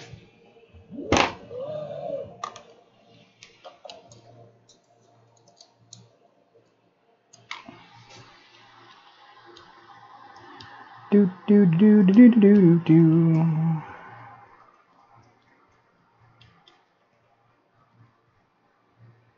Okay, there's the new piece on top. It's got the fittings. And the PTFE tubing here.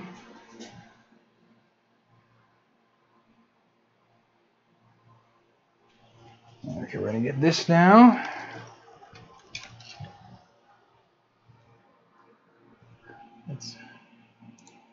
Oh, you guys can't see any of this now. Hang on. Ooh, do that up like that. There we go. So now we're gonna get this on here, maybe.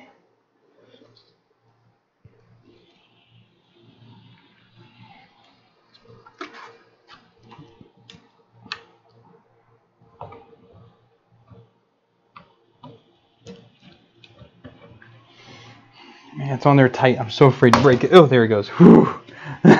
That is nerve-wracking. Oh god, that's nerve-wracking. So we want to roughly center it about there. Now we're going to put the PTFE tube this on now. One goes there, one goes here. I love that this is freaking orange.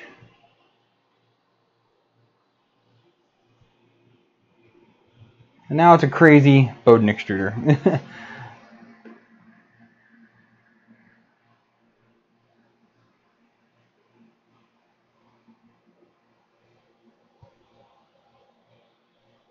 Goes out just like that, and make sure those are in all the way. They're finger tight. All right.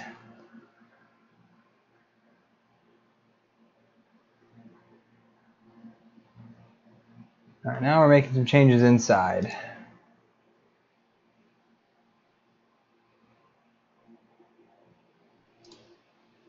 Okay, so we're going here. On the electronic side.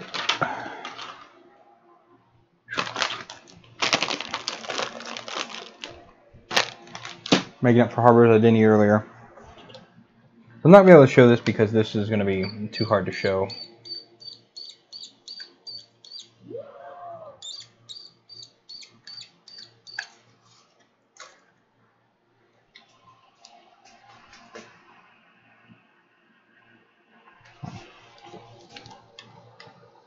To remove the upper hinge.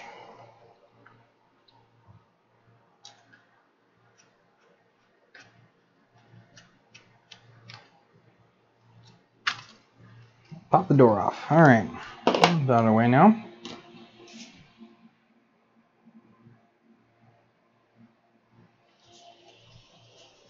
Oh, I don't know how in the world I'm going to be able to see this in here. Whoop! I caught it.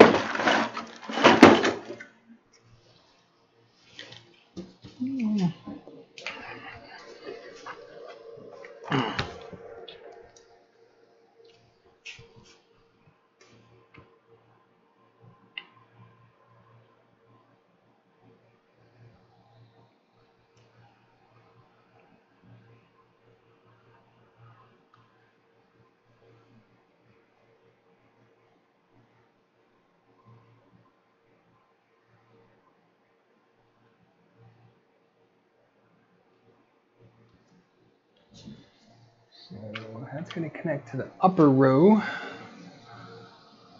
of pins.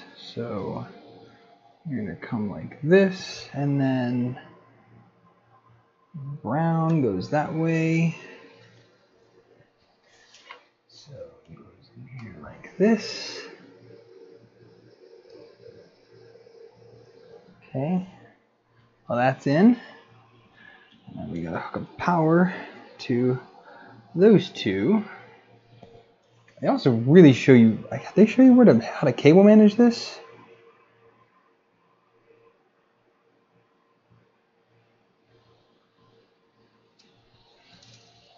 I'm going to go outside of the extruder here.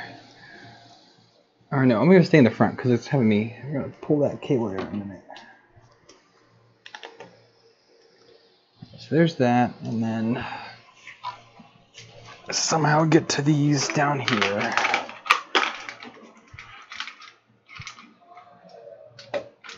That out of the way.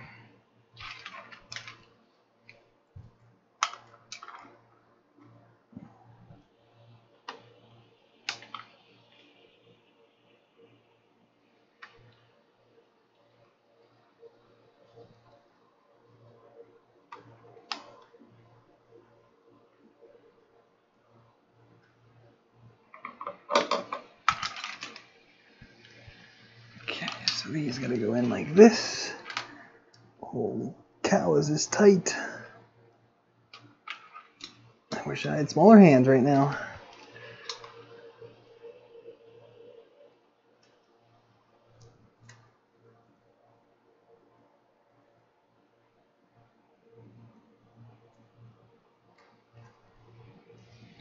Yeah, I really can't. I can't express how hard it is to get your hands in this. I show you pictures with no cables. Great. Must be nice to do this when you have no other cables in here. Okay, where's negative? Okay, so now if I can get the positive in here, which you might need to use the...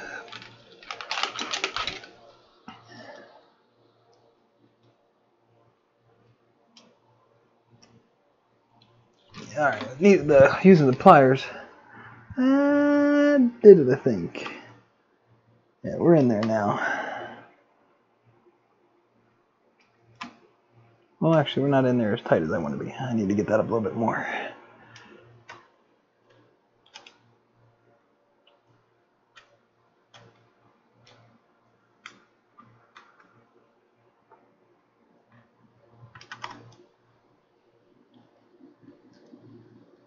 Come on. There it is, there it is, there it is. Shoot, I lost it. Oh my god. My mic again.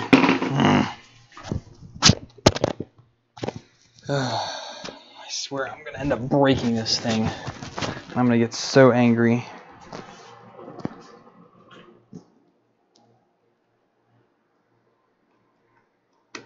There we go.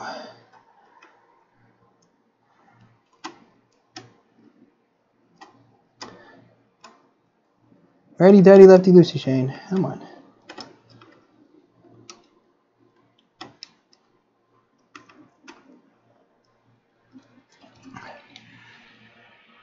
Okay.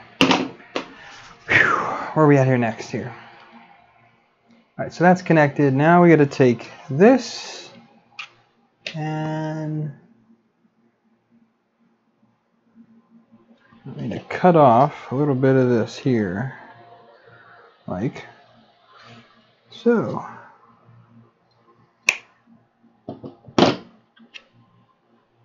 I could have just used my... It's the one reason why they sent with the pliers. Mr. Prusa, people would more like a pair of flush cutters. I'm sure you can get them just as cheap.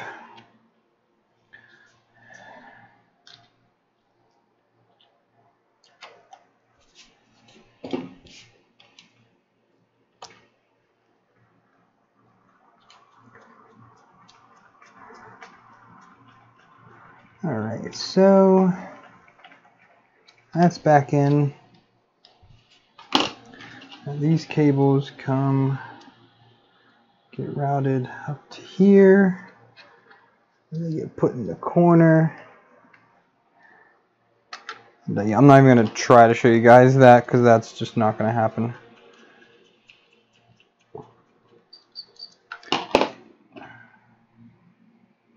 I guess now I should actually, I didn't actually finish cable managing or putting the sleeving on. I should probably do that now.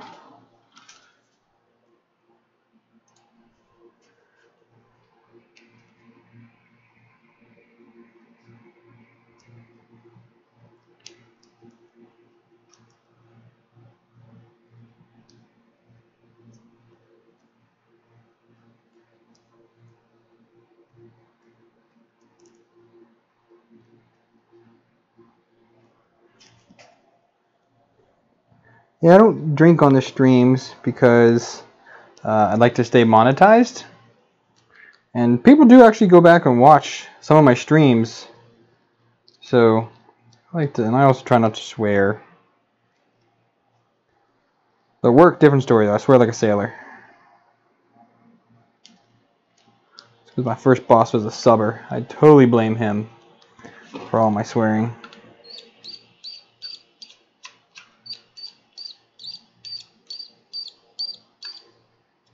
Okay, let's finish.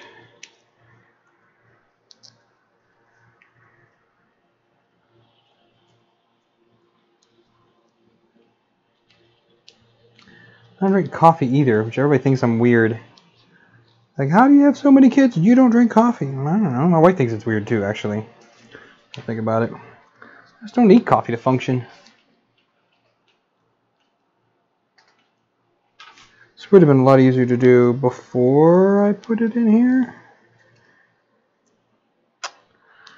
But everyone clearly sees how well I read directions. Not very.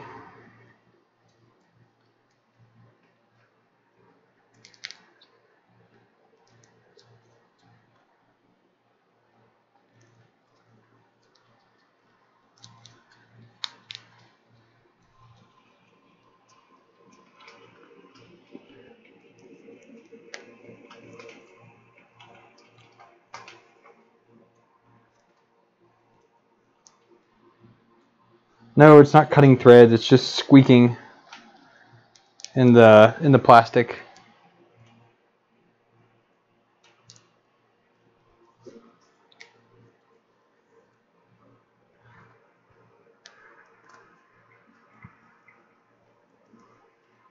Come on. I really don't like this sleeving. Like, God, it looks nice, but golly, is it annoying to put on. Man.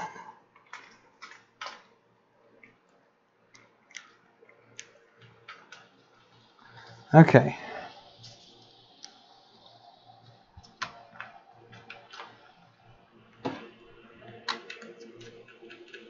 Now the sleeving is done. Cable management is complete. Squeaky, squeaky. All right. Where am I at now? That's done. That's done. No wires are pinched. No wires are pinched. All right. I have a couple more Harbios now. Whew, man, this is looking pretty slick.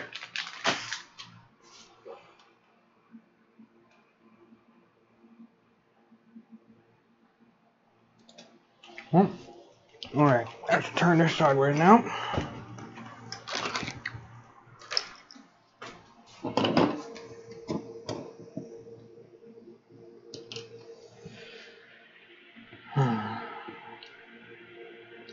I really don't want to use their spool holders.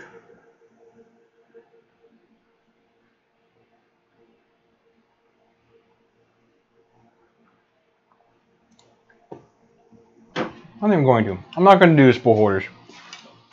That's just, I don't want to. That's why.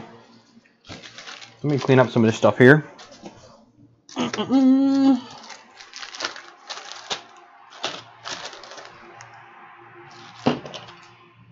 Where'd the other screw go? There it is. And the other blade.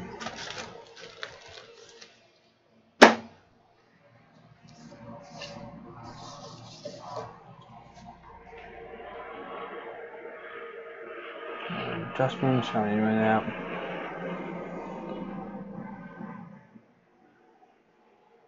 Well,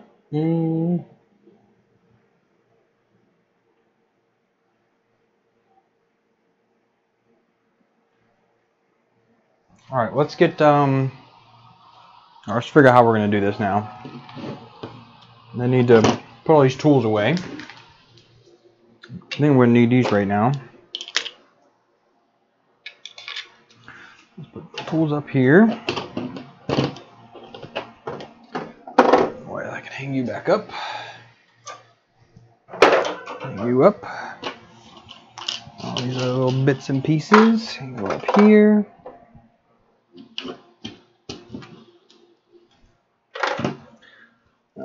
going to put my silicone sock back on.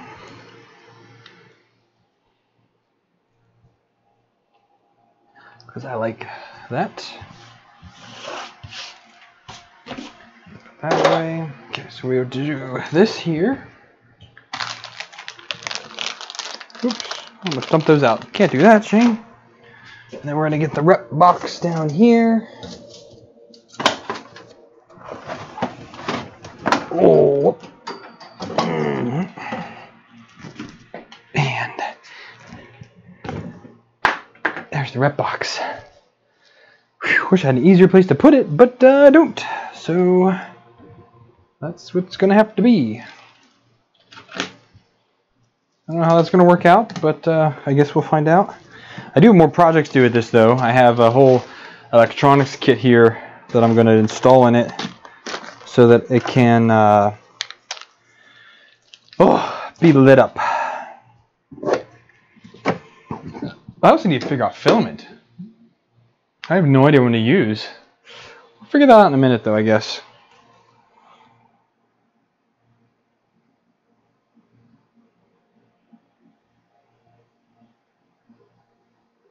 Alright, let's get some power into this sucker.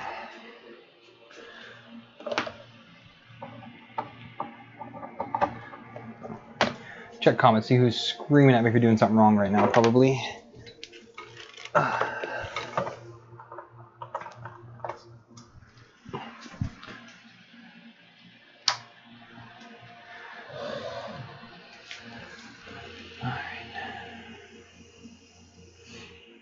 Full cover Tetris magnets, that would be pretty sweet. I guess I could do the sprocket, yeah. No.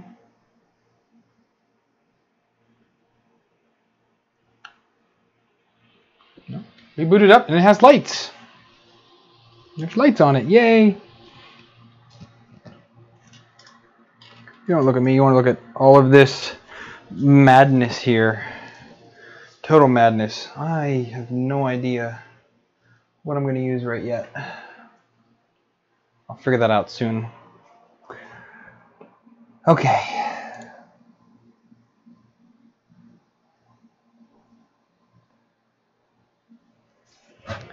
So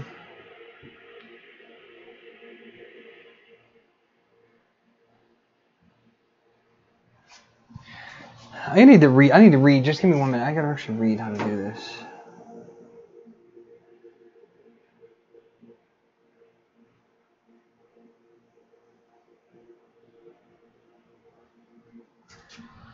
So it's all the way there. So if I do this way.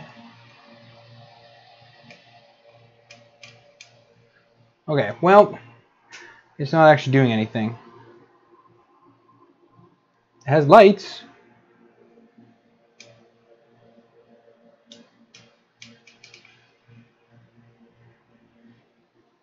It's not actually doing anything though.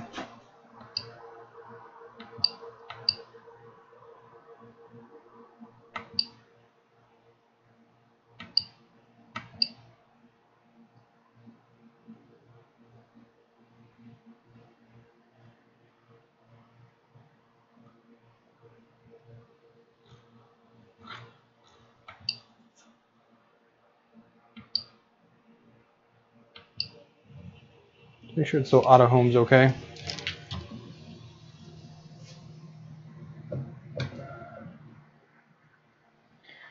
And we're still auto home, but this doesn't move. Yeah, when I go to select, it doesn't actually move at all. Everything's plugged in. Trying to just turn it off, turn it back on again.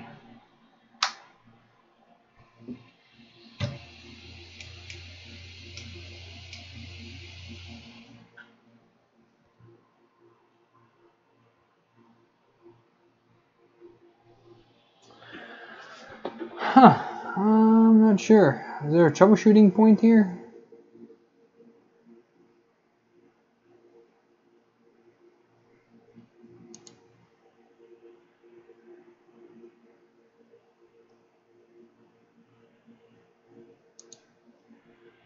check the online troubleshooting because the buttons don't do anything. Both LEDs are on.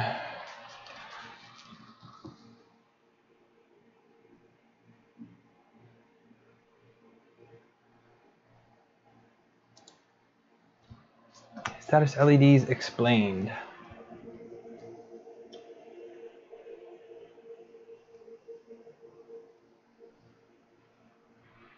Oh, I got red and green on at the same time.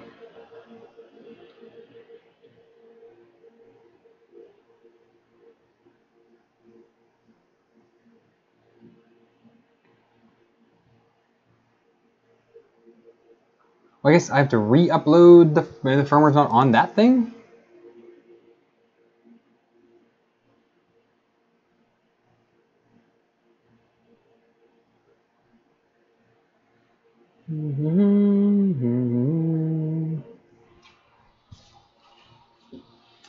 Oh no. It's not too tight. Definitely can say that. It's definitely not too tight. The problem is that both LEDs are on. So it doesn't say you have to update anything.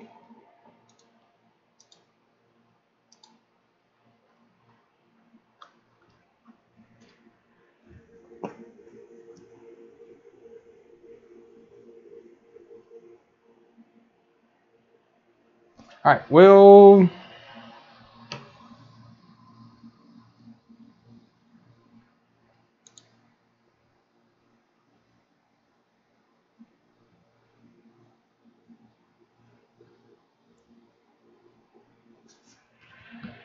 it doesn't. All right, let me re-download the most current.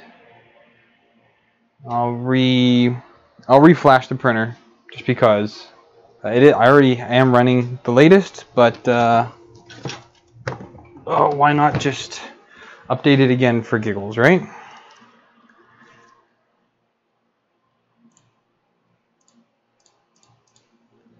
Just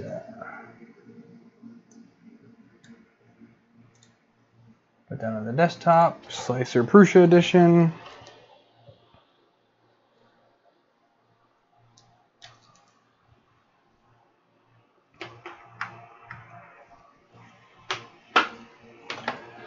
Use my mouse.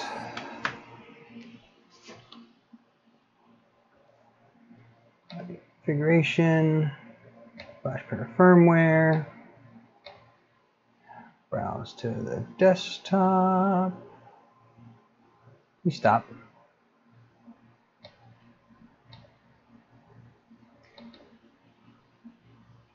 And flash.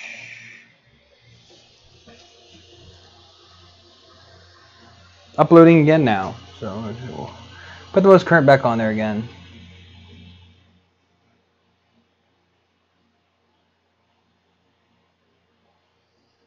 I'll reset it with a pin on the right side. Oh, that right there. Okay, I'll try that once this firmware re-uploads. Yeah, it should do that, but I have to, like I said, let me hit that reset button once it reboots. Or once it finishes uploading the firmware.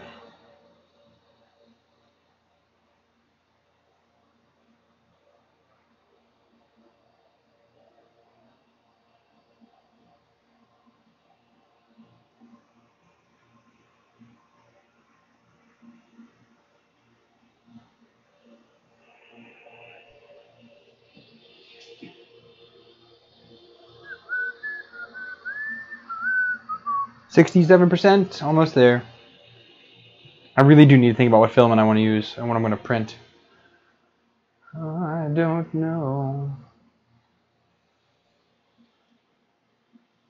Well, I do have some brand new US monofilaments I could use.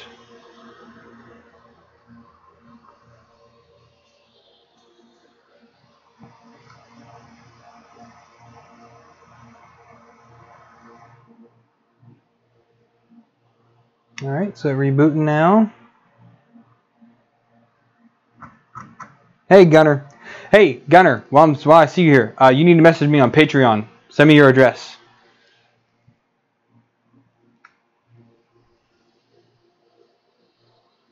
That did a whole lot of nothing. So let me power it off and Let me open it back up and see if I connected it wrong.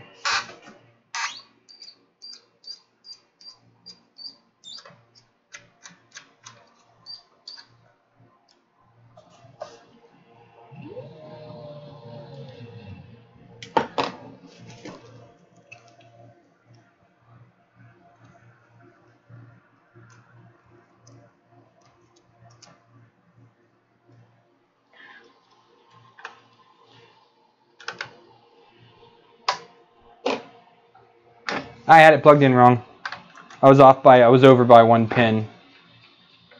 It's moving! It's moving! It's moving!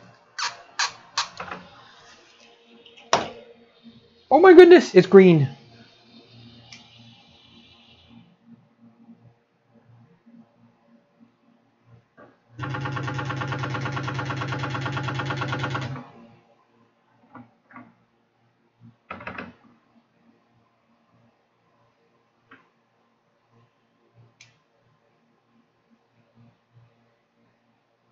Maybe, yes, no?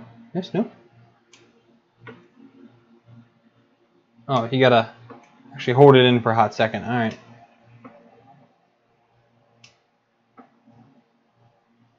Okay. Yeah, we're looking right. We are looking... Oh, I need to disconnect the printer. I'm gonna put my mouse back in. Do. Now let's go... Alright.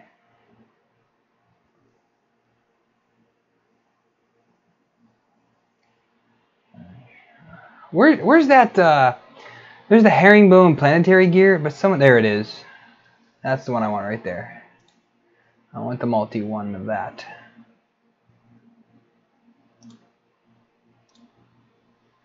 Let me download this real quick. And we need to exit that.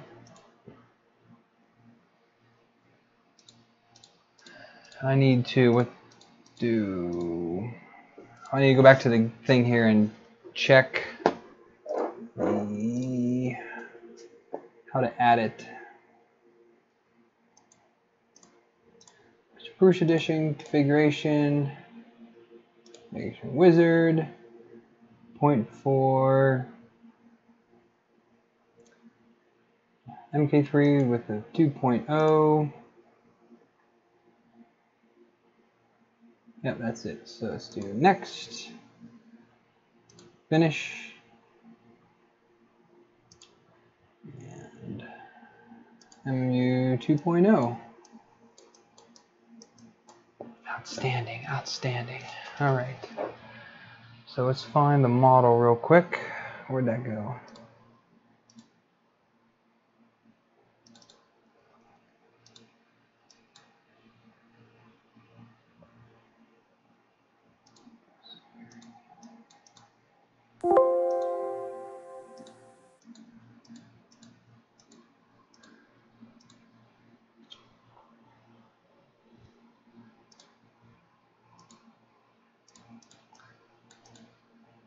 Oh, this looks like this is it.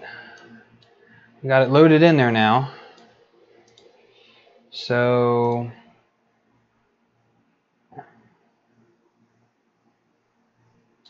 where are we at here?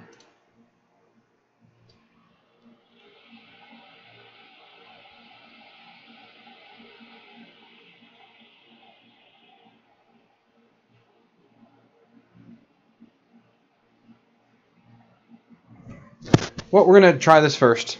So, of course, drop my mic again. We're gonna grab some filament from up top. I can't reach it though, because I put it up top. Ooh.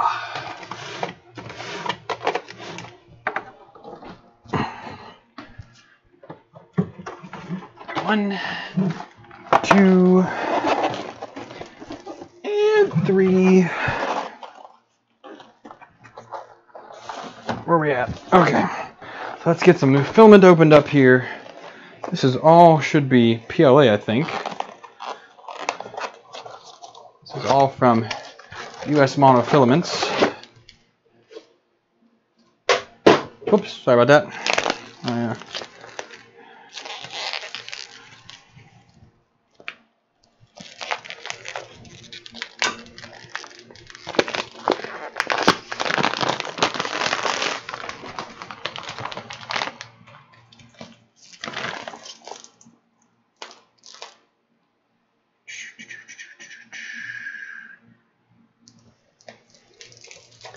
So I see what someone's talking about, a different firmware. I'm taking it, is what he's talking about. I don't really know. I kind of want to try this first and see what happens.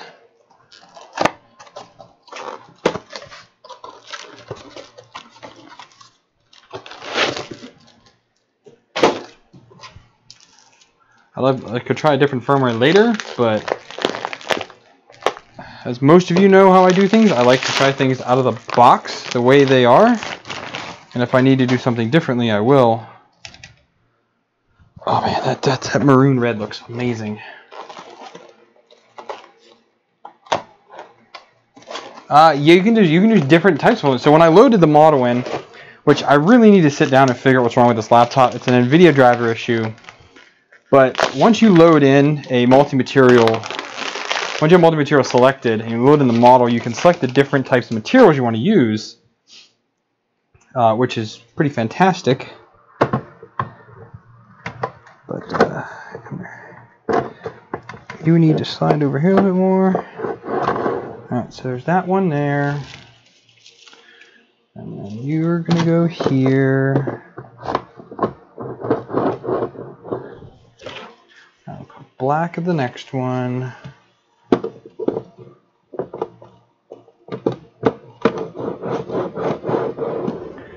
I should probably grab two more. I do need to slide these down some. Like there. Yeah, that's where that should be.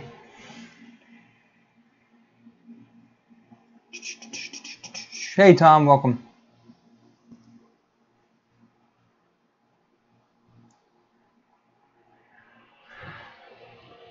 The filaments I don't really understand.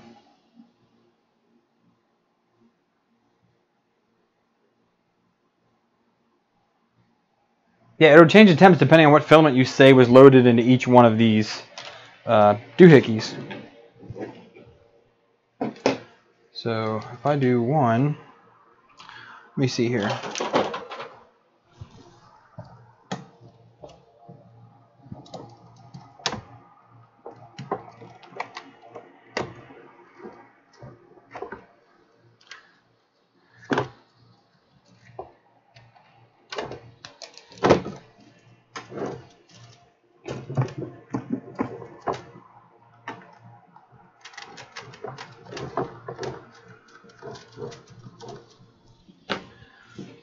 Let's get all these loaded in here right quick.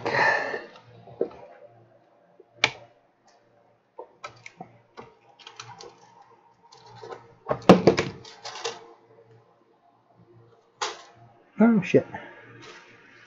Ah, I let go of the end. Son of a gun. Oh, it's okay, it didn't tangle. Alright.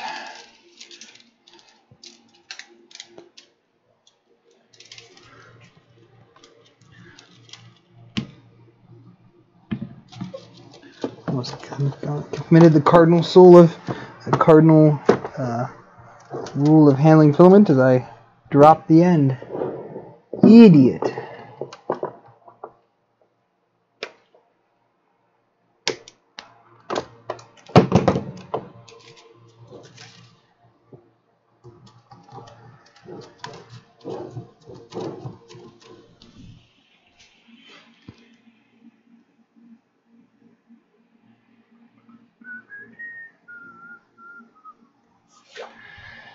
I choose my QR code. I have the code. Oh, nice, Tom. That works out much better. I like that.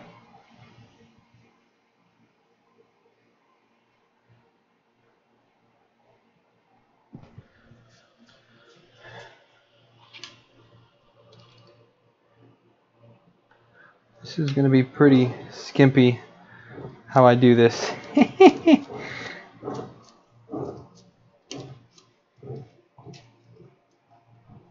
get it to there.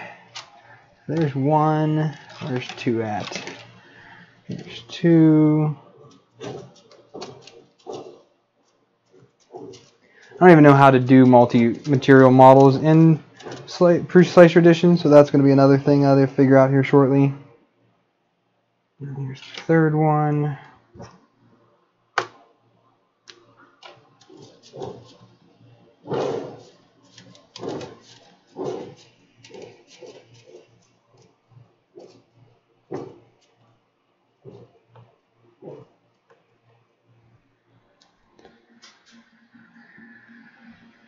Alright, so I just do 3 colors. I think I can do 3 colors, right? I should be able to do that. How do I do that in here?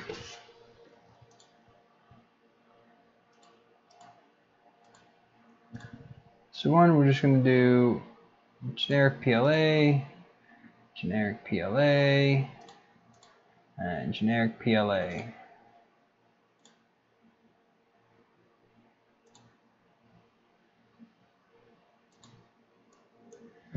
I don't know how to set the different colors in the model. That's kind of another dilemma I kind of have. I don't know how to do that.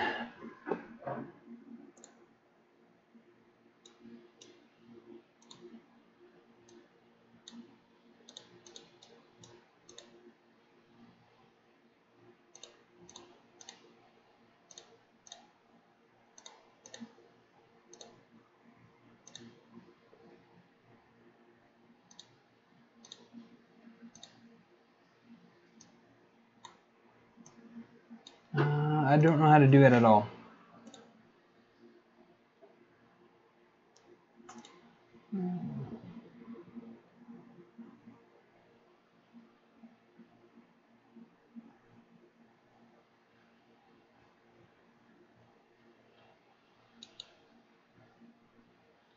Alright, there's a little guide here on how to do this.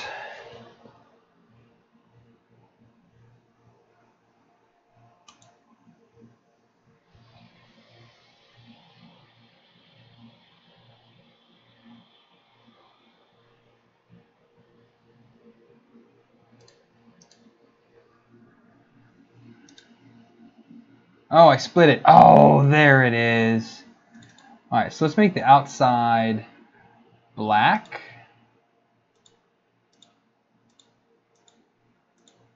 So black is on 3. Okay. And then we'll make the center one. We'll make that one black as well. So that's 3. And then we'll just alternate these ones. So we'll do this as 1. And then we'll do this one as 2. This one will be 1. This one will be 2. And this one will just be a black one as well. Why not? Make this one 3.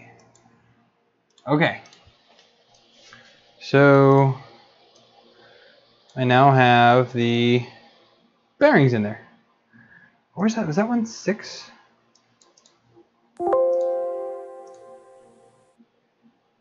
Oh, let's do that one instead. Let's do that one instead.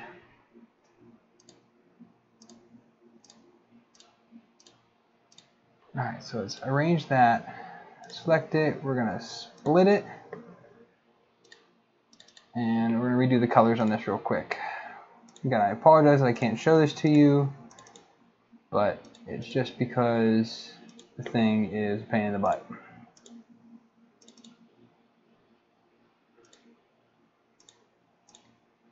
So 1, you'll be 2,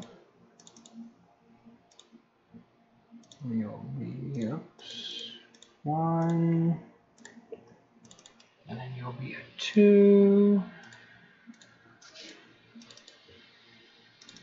you're a 1,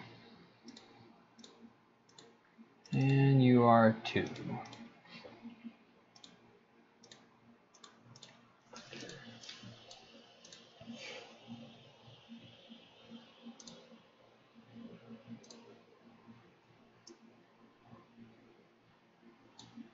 Well, it doesn't show me how to do, okay, how do we do a purge block?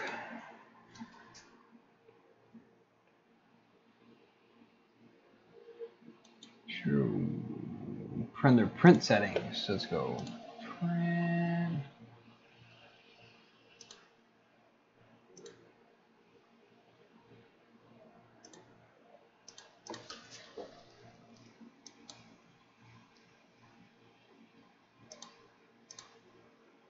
Multiple extruders. Wipe tower. Enable. Let's just go to default there. Alright, and let's slice all that.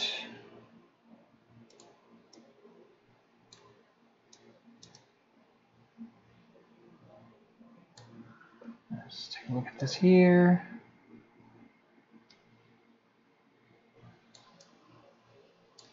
It looks pretty cool. I have no idea if this is going to work. I'm not the foggiest. But you don't know if you don't try, right?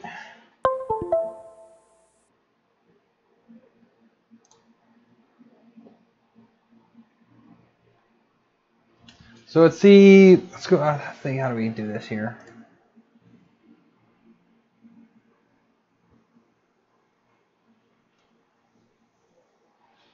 So let's go ahead and preheat this to PLA. And I guess we'll load all of these up then.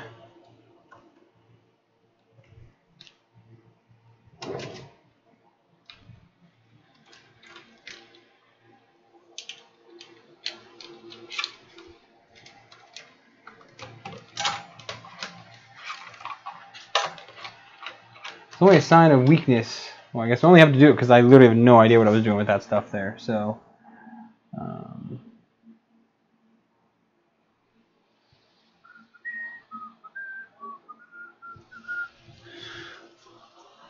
so let's see if we can load this thing.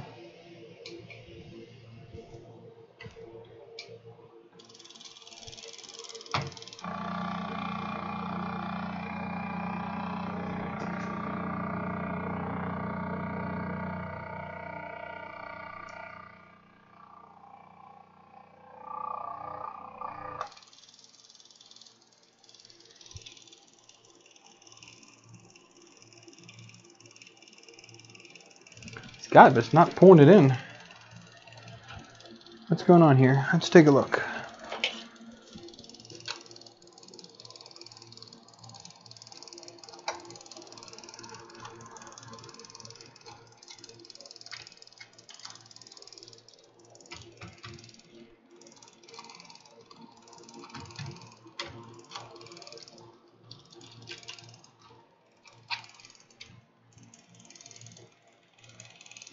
Oh, it's 'cause I didn't cut it the right way. Oh, that broke. I broke the filament, pushed it in too hard.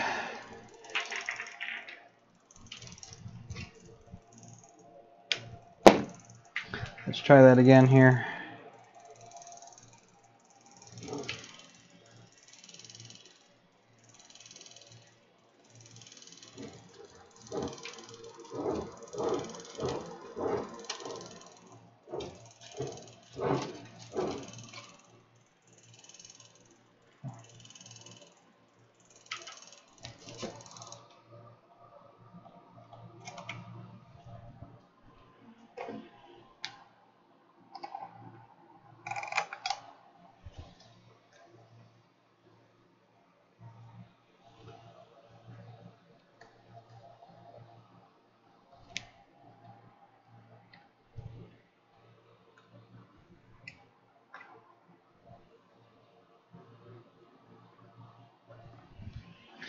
Okay, so let's do this now.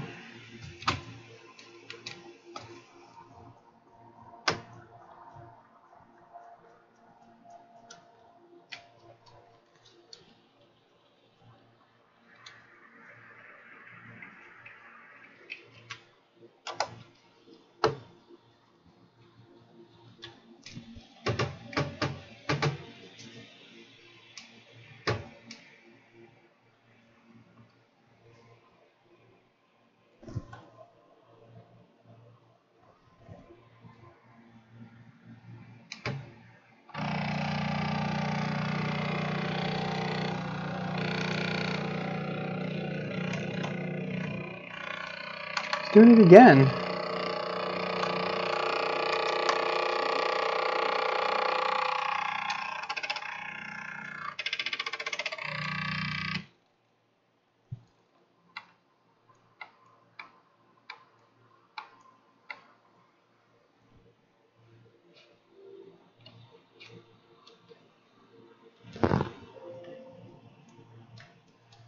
This is not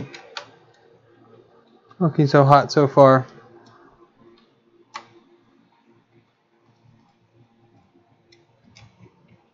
You get it to load properly.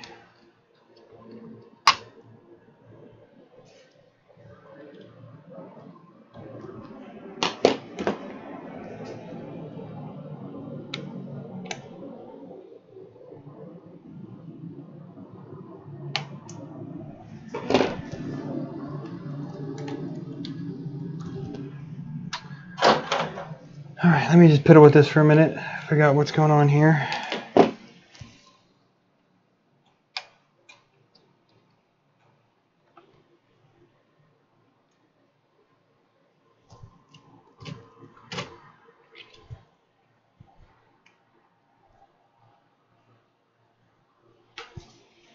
Let's try this one more time here.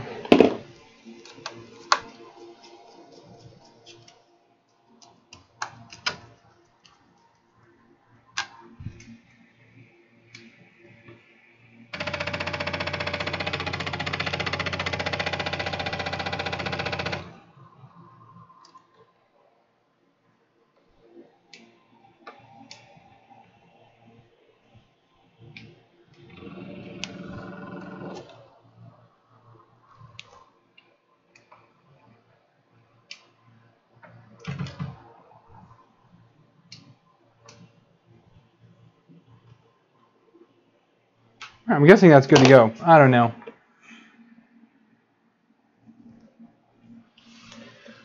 I think we're alright. I don't know. We're going to give it a shot here. See what happens. Did I export that yet?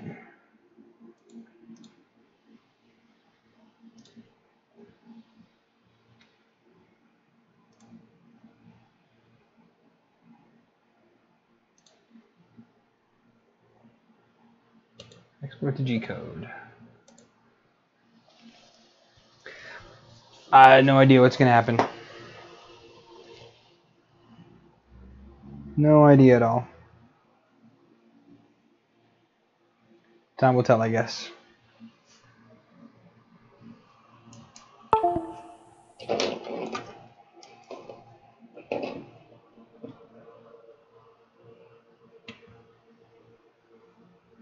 I guess I also have way too many files on this SD card. Oh, excuse me.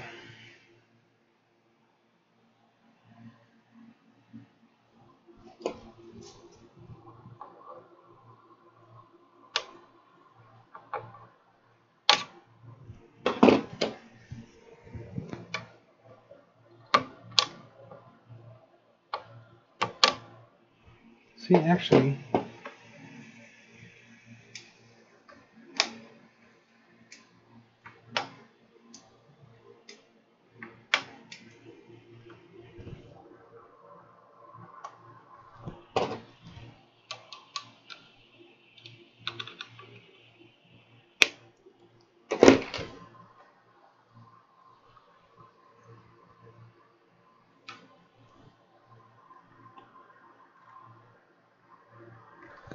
there's a piece of filament stuck in here.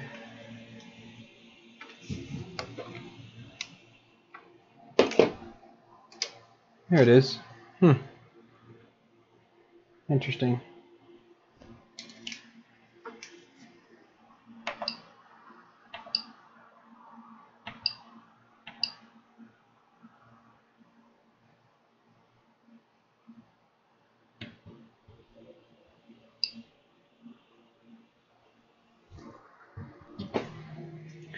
I have no idea what's going to happen, guys.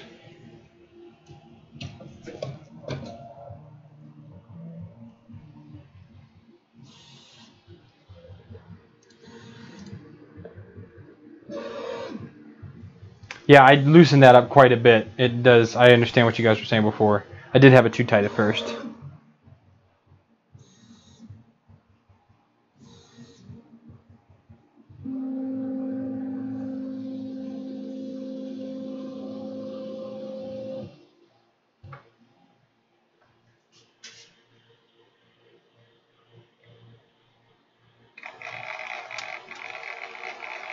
Whew, that's quick.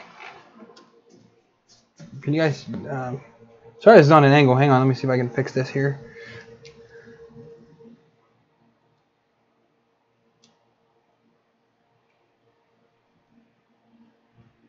Oh no, it's, rotate the whole arm. Hang on, rotate like this.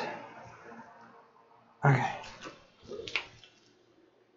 They're not coming out yet.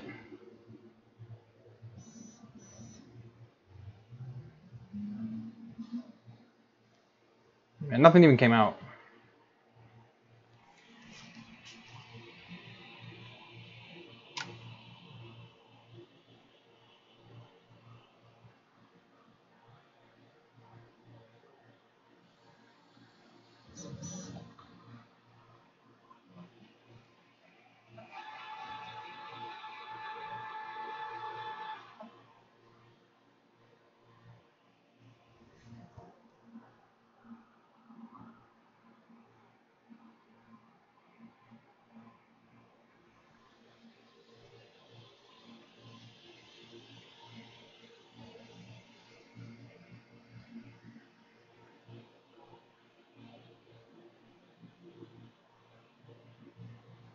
I mean, it's rotating, but it's not actually sending any filament out.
I have no idea what's going on here.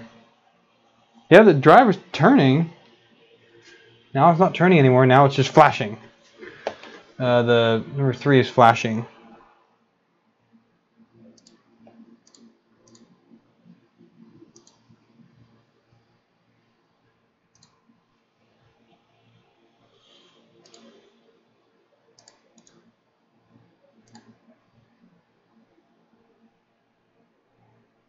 It's flashing red.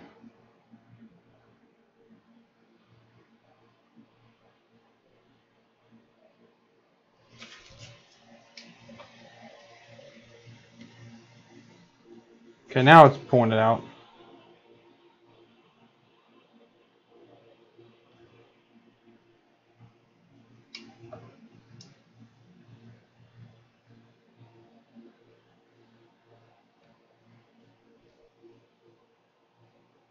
Now it's...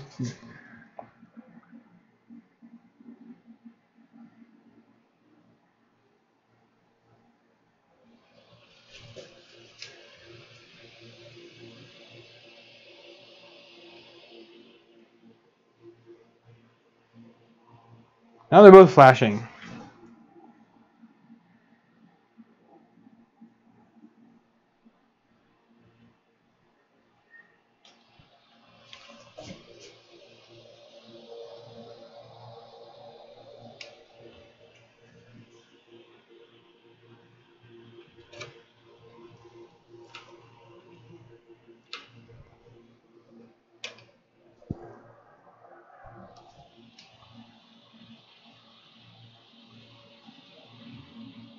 I still can see it in there.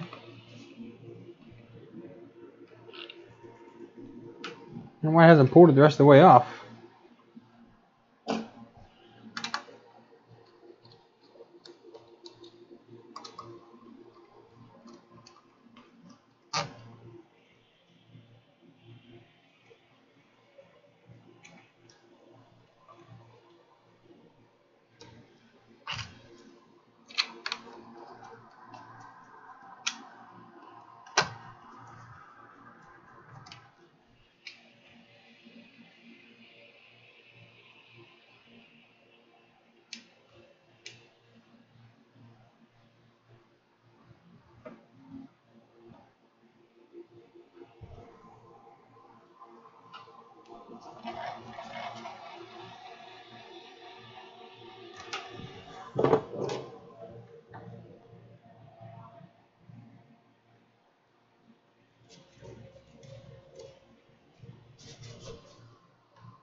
It's not actually extruding it, it's just going back and forth right now.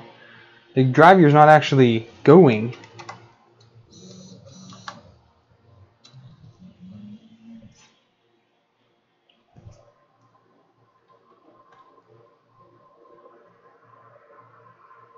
What in the world? Like, this isn't even doing anything.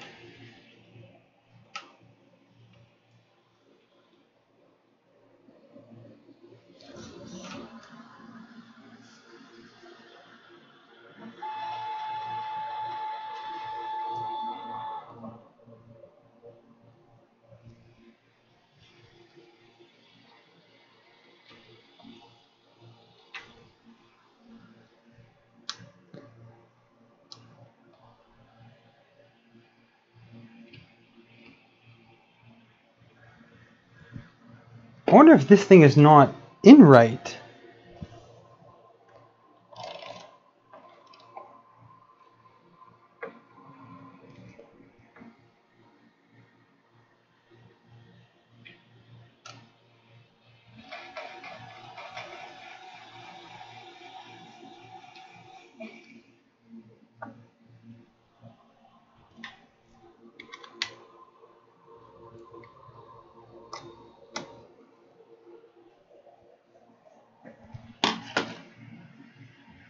Like right now it's printing, but the gear is not actually moving at all.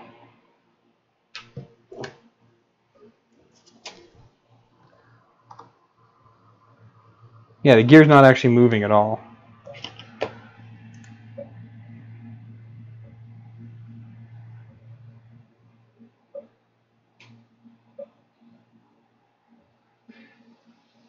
Alright, Zero Beast, whatever the heck that is.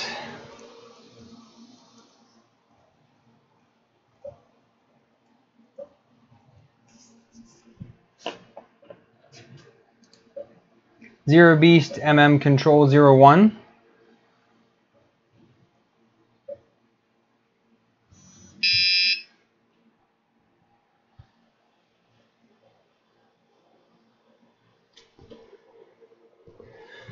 So the problem is I have my filament censored.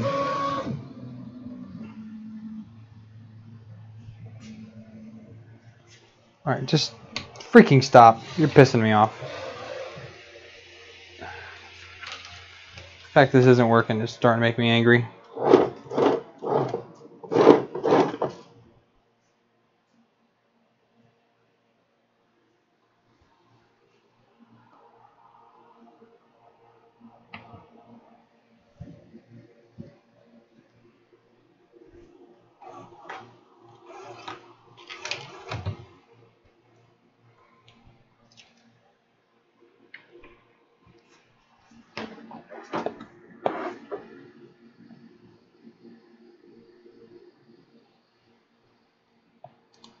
So if I do this, is there any going back?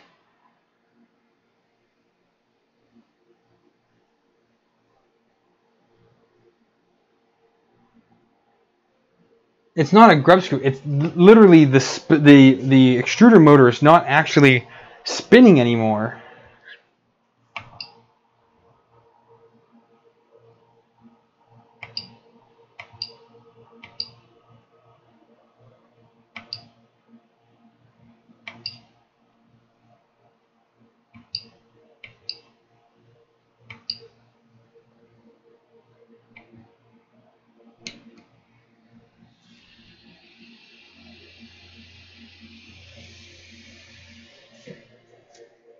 I'm gonna try one. I re-enabled my thing here. I'm gonna try once more with it.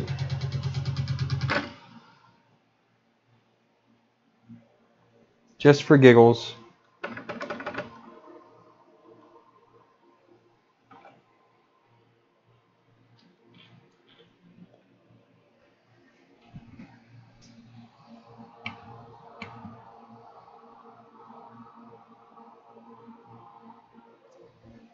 It spins sometimes, but then when it's actually printing it, it stops spinning. I don't understand. I don't understand at all. I really need to delete some files off of this SD card.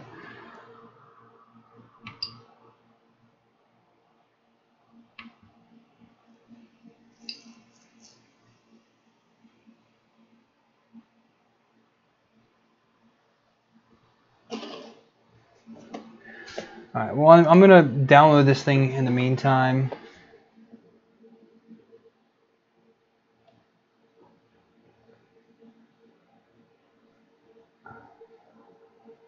So there's multiple hex things here, but I don't really know what's supposed to do here.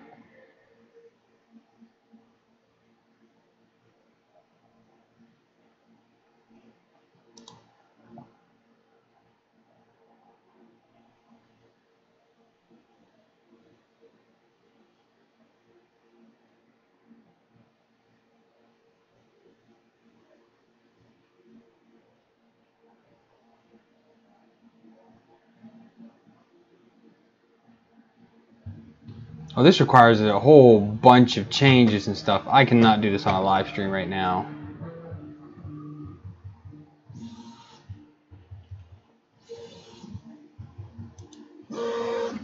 That looks super complicated. You gotta change things in that firmware.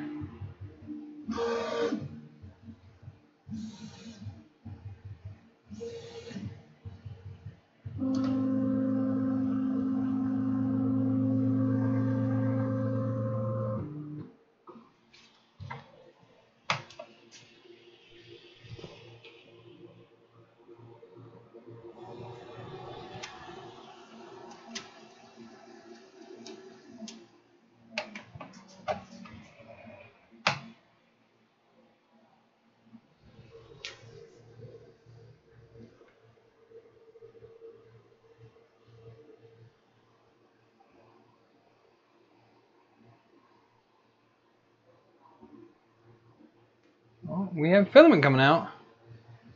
Almost. There it is.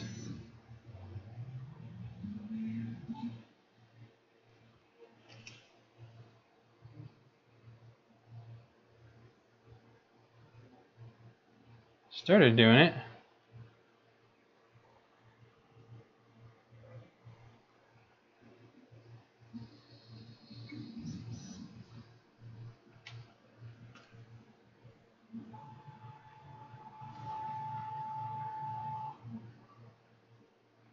There's all that.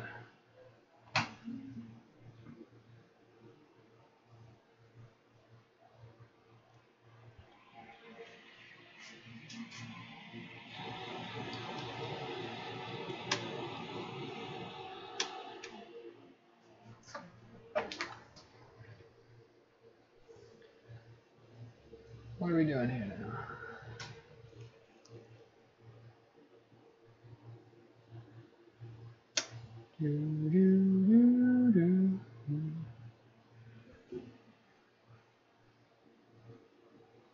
Yeah, it's extruding.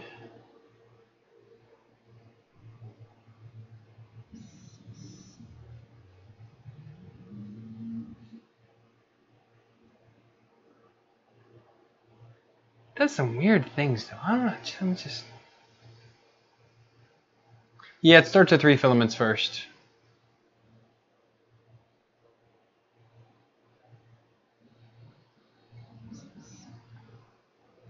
Now it's unloading the black.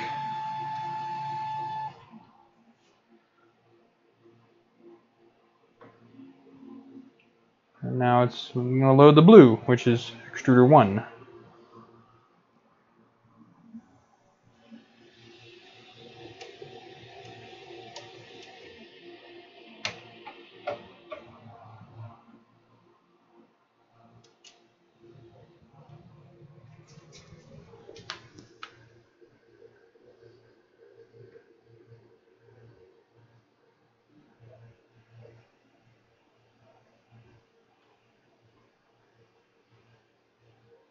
A V2 of the MMU 2.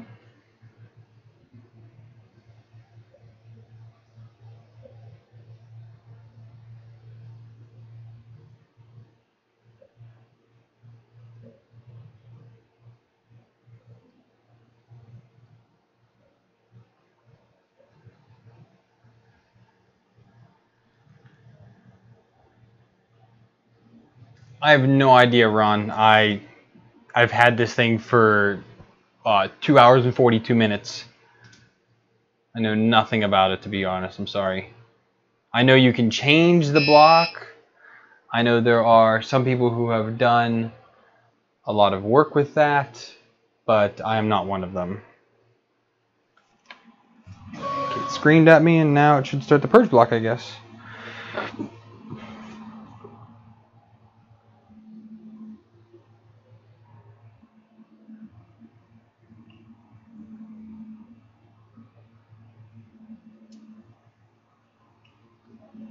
I have products from Triangle Labs. Gunner, what are you looking at?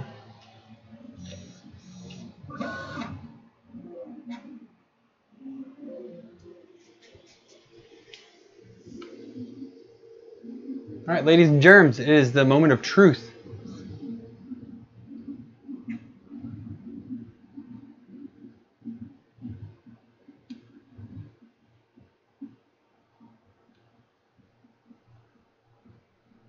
This is insane.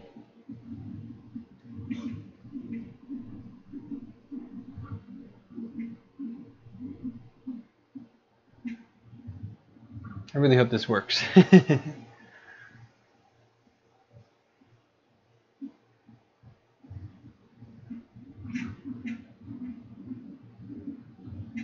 It's going really fast on the first layer, though. I'll definitely need to tune some speeds and things like that. I'm still trying to learn the Slicer Prusa edition. It's a little weird. I personally like Simplify 3D a lot more, even though Simplify 3D's got a lot of controversy going on with them.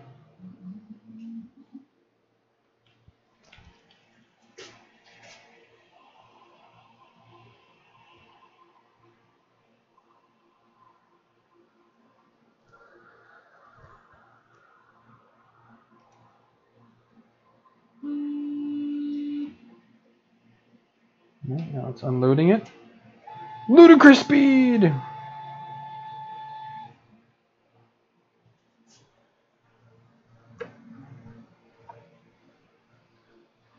Now it's going to load into red.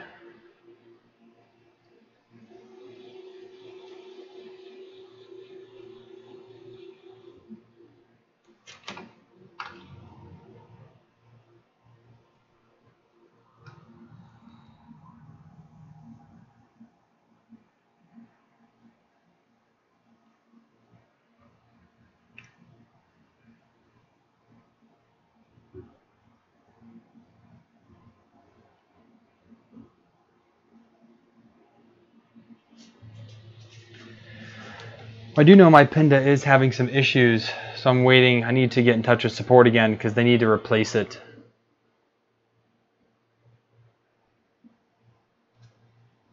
This is so cool. I've never had a dual color. I mean, the only dual color I've ever had was the Cube 3. It was the only thing closest to like true dual color. But this, I am just insanely excited about this.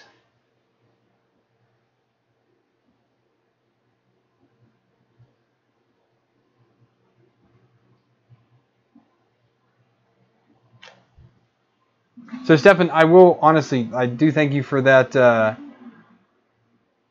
notice about that other firmware. I will look into that, but I was reading just through some of the quick README and having to, you know, calculate the lengths and things like that.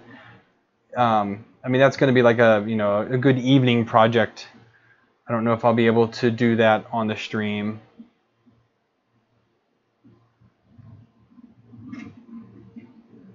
The MK3 is a nice machine, and that's the thing for me is like if this ends up working, I'll leave this like this and just do multicolor prints with this printer. All right, good night, 3D Print Creator. And I'll use my Mark III clone as my like that'll be my single Mark III, you know, single color extruder one. But I really want to, because again, I have, you know, 3 filaments right here from US Monofilaments, and you know, I'm getting more companies to send me more colors at once. So that'd be pretty cool to do. I mean, I still have a whole, I think I still have 5 or 6 rolls of Aero Robotics of their silk stuff they sent me. I did use a lot of the white and pink though for my daughter's birthday party, but I still have a lot of colors of that I could use. Okay, unload that. I just want to do this, the last load here. I want to watch it. So there is some string in there though, from when it just did the blue.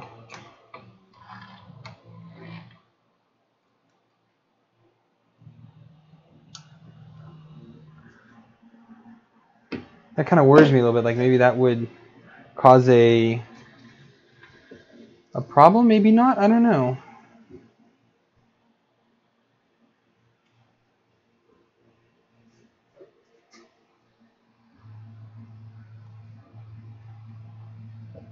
Dutch flag. Ha! You're funny.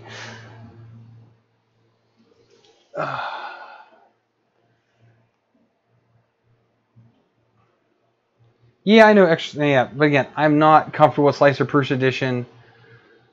I would love to kind of play with some more and you know, learn some.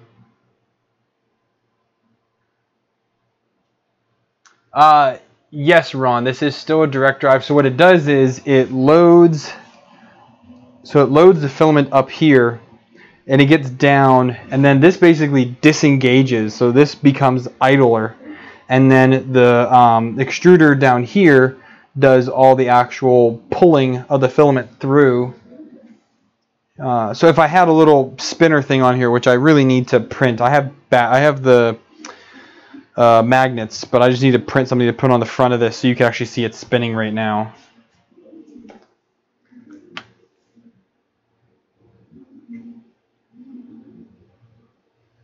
You know, I still have hips material, you know, that I could use as support material. I have a whole roll of that still.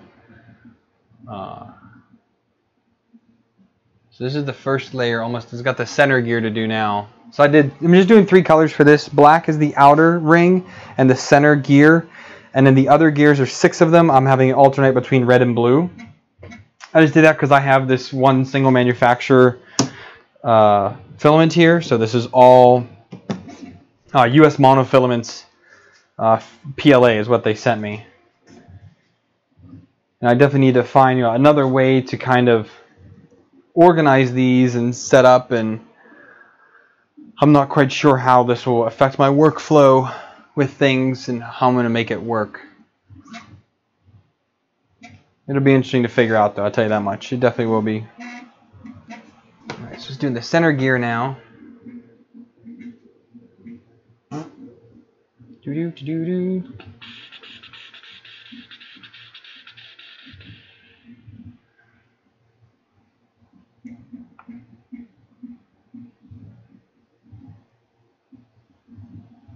It looks so good. I just love watching like it print.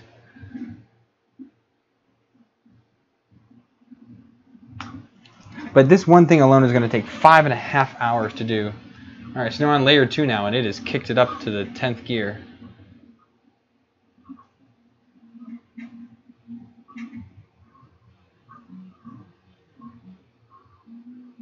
Ooh, it's cooking now. I don't know why people are hating on my table so much, man. Hell.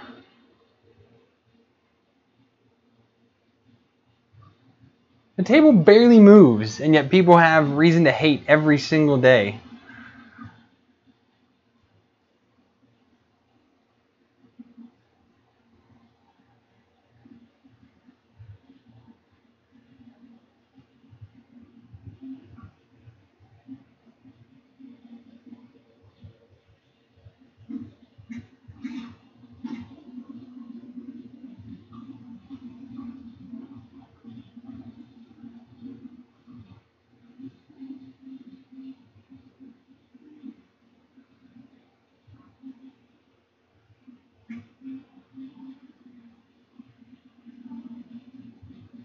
If I could find a collapsible table that was stable and that I could mail to myself, I would use it.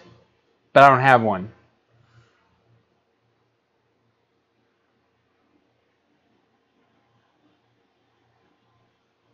And then what am I going to do with the concrete top? I mean, a lot of you guys must be new here.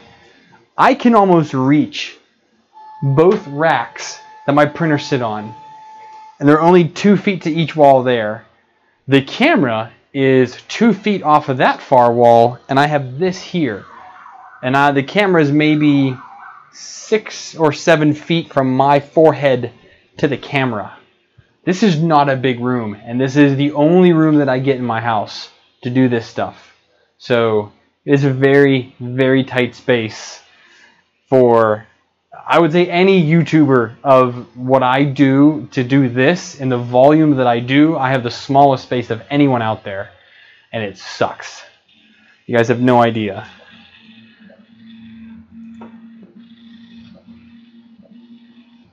Yes, Jake, super triggered. I do the absolute best that I can with the space that I have.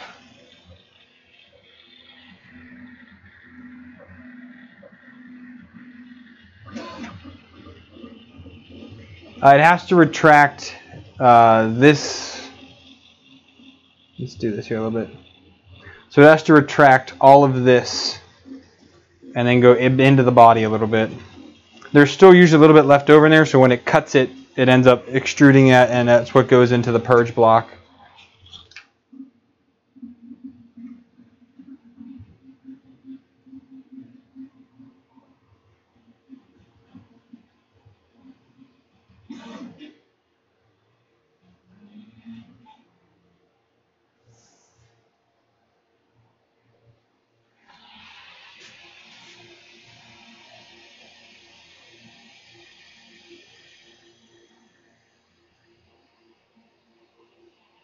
So it's finishing up that. Now it's going to spit it all out. So if I had to guess, it's probably a good 350 millimeters, I'd say, maybe, is the retraction length.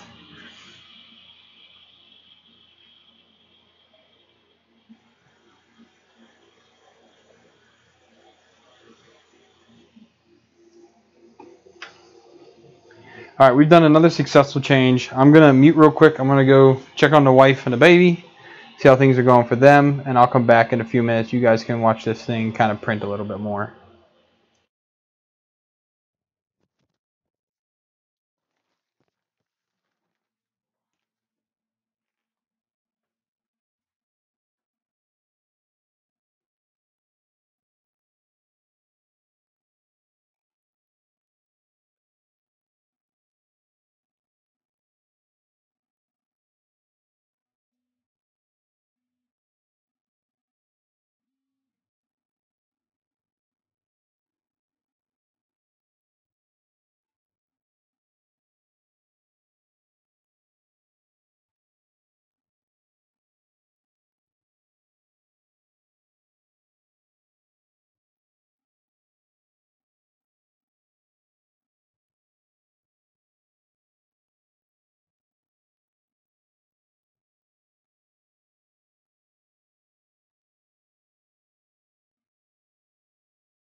Okay.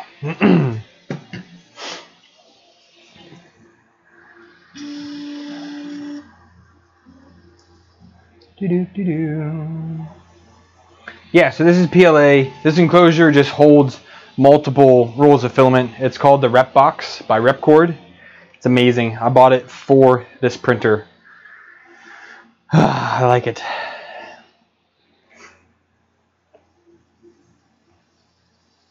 It's not really a dry box. I didn't buy the drying, I didn't buy the sealant kit. And the sealant kit doesn't enclose it like as much as like a Rubbermaid container would enclose it.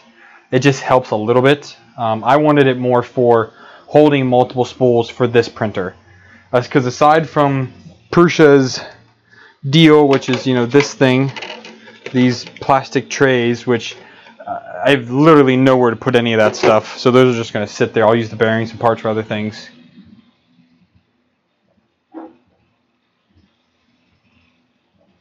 You can put Deskin in if you want. There's plenty of space. Just make a Deskin holder for it. You guys can check out my video on when I built it. There's also a lot of other videos out there. If you just first search Repbox on YouTube, you'll see a lot of people doing builds of it and things like that. PLA is susceptible, yes, to both. It is not as, I'm going to say this right, hopefully this time, hygroscopic as like TPU is. But it does, you know, it can get very moist and it can cause problems.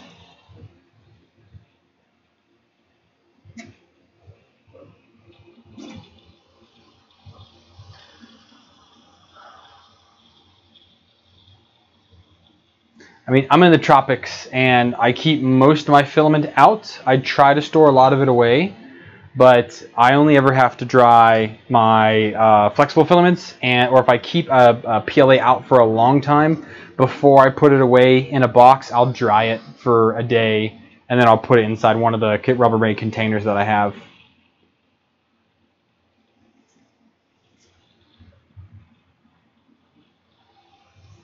But I use a food hydrator that I modified as my filament dryer. So it was great. From Aldi's, 20 bucks, plus another $20 for my mom to ship it to me. And yeah,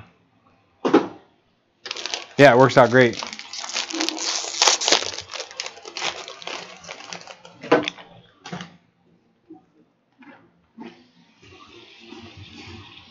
Jeffrey, you could have dried that and you'd been all right.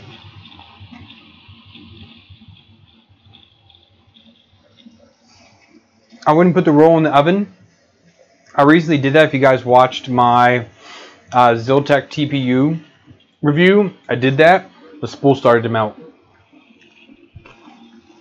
But I couldn't get my oven to stay cool enough.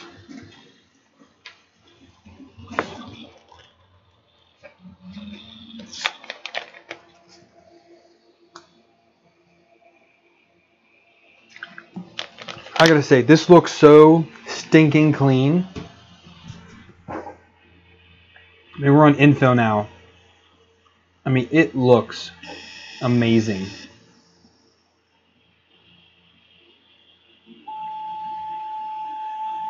There's almost no stringing in there.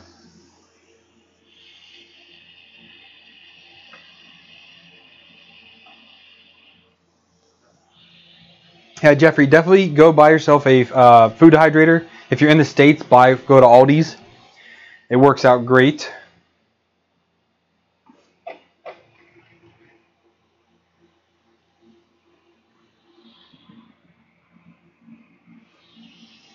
The thing with the food hydrators is that, like, on high, I think the highest they get is like 80C or 90C maybe. So I only ever do it on low, and I do it for like a day. It's usually pretty good. Throw it in there one night, go to sleep, go to work the next day, then the following night put the kids to bed, do work, and then I pull it out. That's usually what I do at a minimum. But sometimes I forget about it and it sits in there for like a week. It's still fine.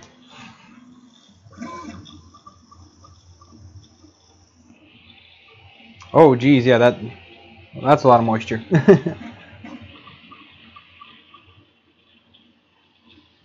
Bernard, it really depends on your environment. So I've had filament sit out for I lived in the desert last year, and I left all my filament out all the time. Here, I don't as much. It is, let's see, right now, it is 72% humidity in my office right now. It's 78 degrees. I don't have air conditioning in this room, which I have fans going. I try to keep them low during live streams, and I have the window open to try and allow some cool air in from outside. It's hot, and it's wet. And it's dry season. Well, no, it is wet. No, it's getting wet season now. It is wet season still.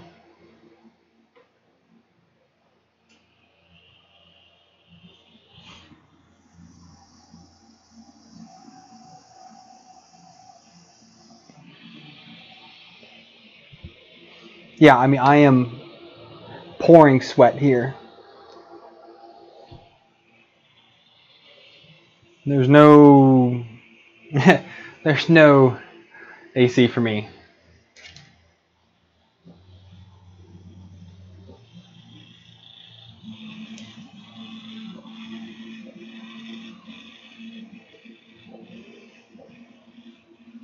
All I'll say, Bernard, is a tropical climate. That's all I'll say. I don't talk about where I live in the world. Only my patrons know that.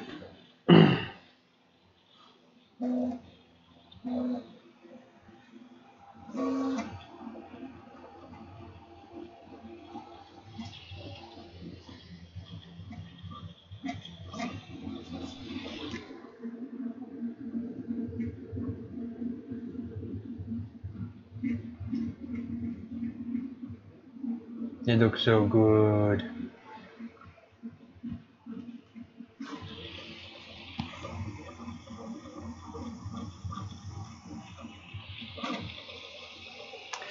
Ron, yeah, so when I first started printing, I went to Harbor Freight and I bought the bags, which I actually don't know where they are right now. They might all be out in the storage room because I don't use them anymore. But I bought I think they were like $7 at Harbor Freight for a pack of 2 or 3, and I used that with a little shop vac. Would put my film in there every night and do that. But then I learned, that was when I first started printing. So if I'm going to store anything away for a while, I'll use those bags just because it's annoying to get it out, get the vacuum out, plug the vacuum in, use it. It's annoying. So I generally don't do it as much. Cuba, that's funny. I do miss the snow though. I mean, I see people back home.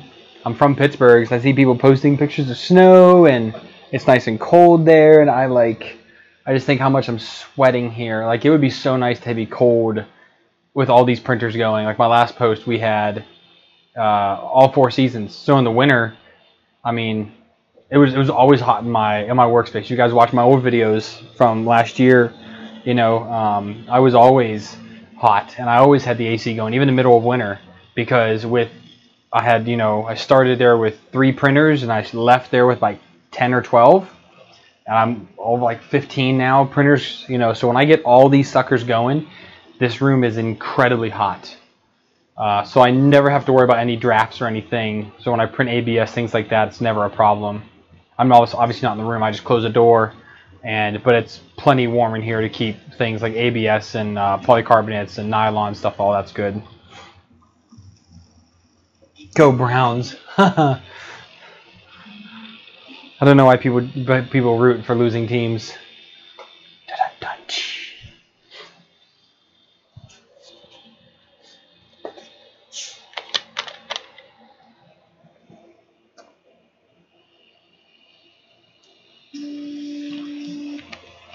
I would buy an island if I could, Frank. Trust me, I absolutely would. Maybe when I retire. If I ever retire. I have a lot of kids to put through school.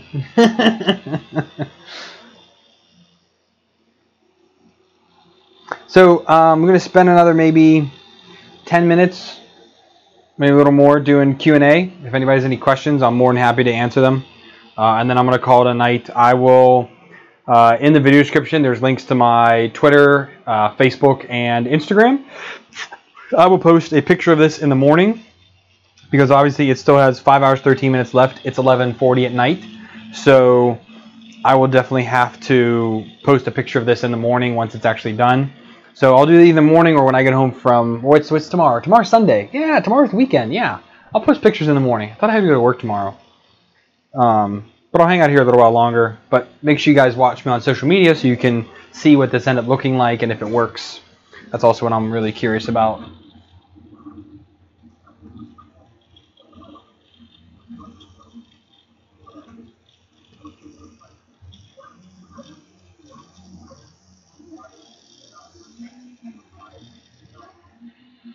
Post a link to the multicolor gear. Yeah. This is just the planar gear.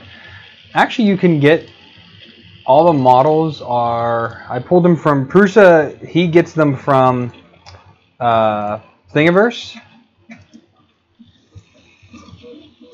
So you can go there, and if you click the maker's name, it's a hyperlink. It'll take you to either My Manufactory or to Thingiverse. And this gear is like it's most of the way down the page. There's the original Prusa i3 Material 1.0. I'm using those models. He has a few models up top, but I don't really like them. I really like the planetary gear. I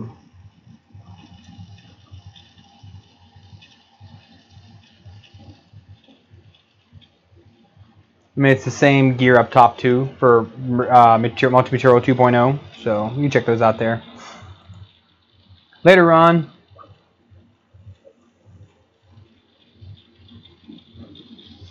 Yeah, Jeffrey, a lot of those, again, if I had an entire tabletop to do this, I would. But honestly, if you are buying the MMU 2.0 and you're putting it on a bench top somewhere, like if I was at my last place, this rep box uses a French cleat to mount to the wall, and it's up there. It's not going anywhere. And then this just hangs off the wall and just goes right into your MMU 2. That's it. You don't need to print anything. These are $100 or right around there. So this is absolutely worth the money. If you're buying MMU 2.0, you should go buy a rep box because you can hold 5 large filaments, or you can get the accessory kit, which I bought as well, and it will hold 9 of the thin spools. So like AO Robotics, Amolen. There's a lot of them on Amazon that have the skinnier rolls, so like the ½ kilogram rolls of filament. Kodak filament, that's 750 grams. The 750 grams and the 900 grams and the 500s, you can do 9 rolls in here. So there's a kit that gives you the rest of the parts to be able to do 9 rolls.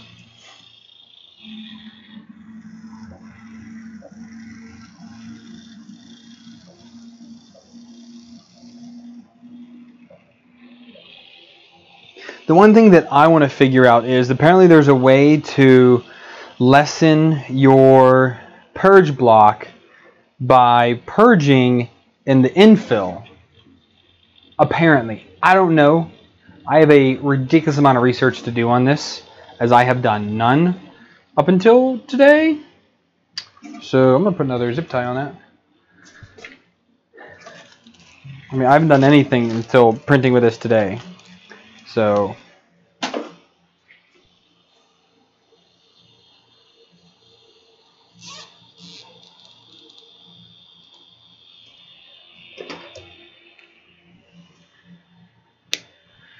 but I would definitely be doing a lot more research to get this thing going the way I want it to.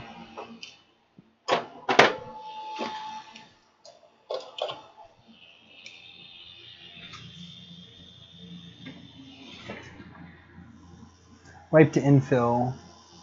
It's a setting in Slicer. Okay. Yeah, see, I mean, I know it said it was in there. So if I do multiple extruders.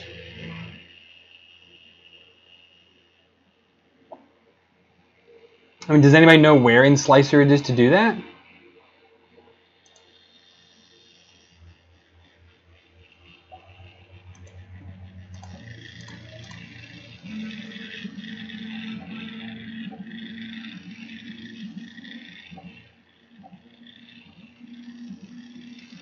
Double click on the model, wipe into objects, infill.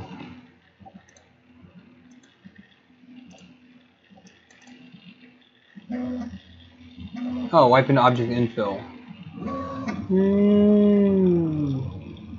But I have to do that for every single piece.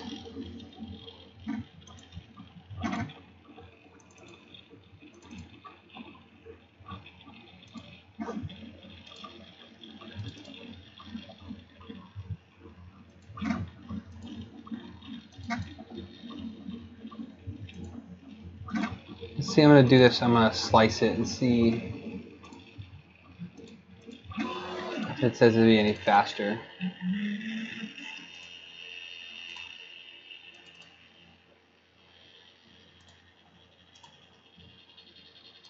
Slice now.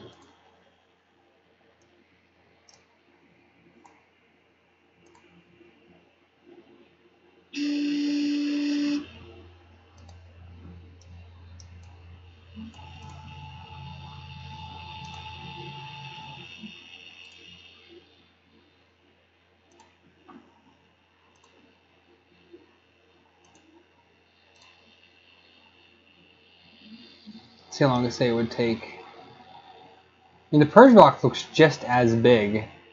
I guess on something this small. Yeah, something this small.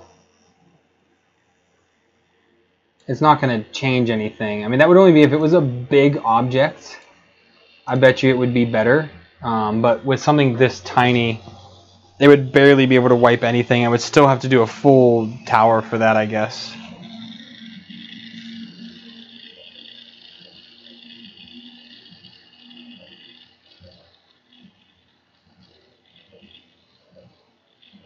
There's no. I'm interested to hear about the rep box tangling because I haven't talked to Pooch about that, and I have not seen anyone complain about the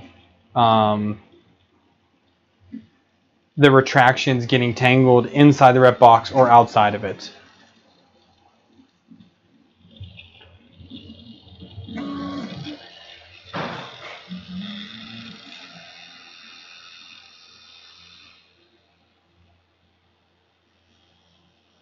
Yeah, I still have to create a waste object for something this small.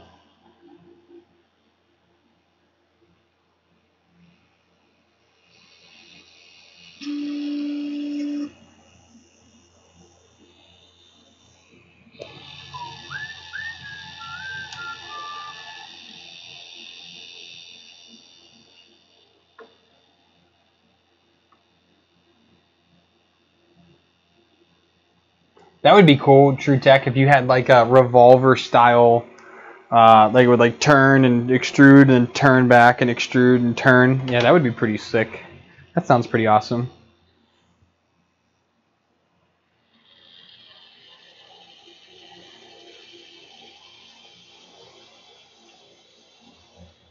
Yeah, I mean, I have to say, honestly, I'm not really too worried about how much the purge is. It doesn't really, I don't know, I don't really see an issue with it. But again, as a YouTuber, I get a lot of filament. So it's not really a problem that I have.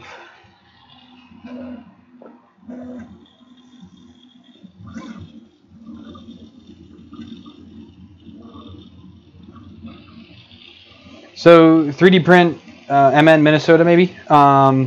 Once you take it into Slicer Prusa Edition, you click on the model and there is a split feature. So once you do that and you hit split, it will split all the bodies out. So for this planetary gear, I hit the split button and then it split all the parts. So each of the individual gears, the center gear and the outer ring, all became individual objects inside Slicer Prusa Edition.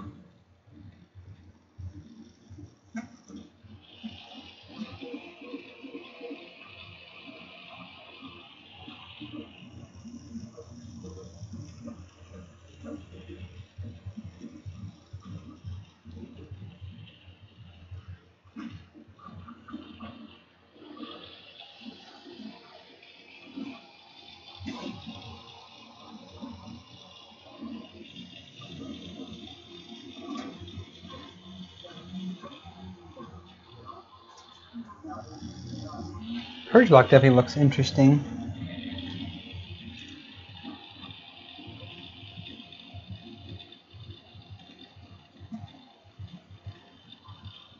All right, I'll take like 1 or 2 more questions and then I'm gonna call it a night.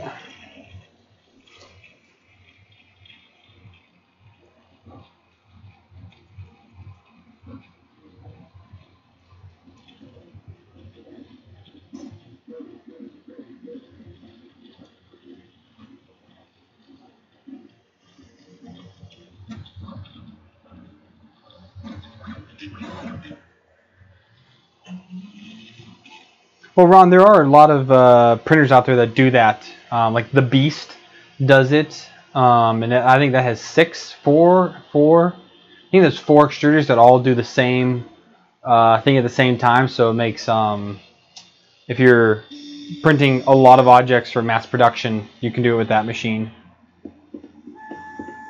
Sorry, I'm not sure about that. I didn't talk to you, Alexa. See you, Gunner. Gunner, don't forget, man. Send me your address.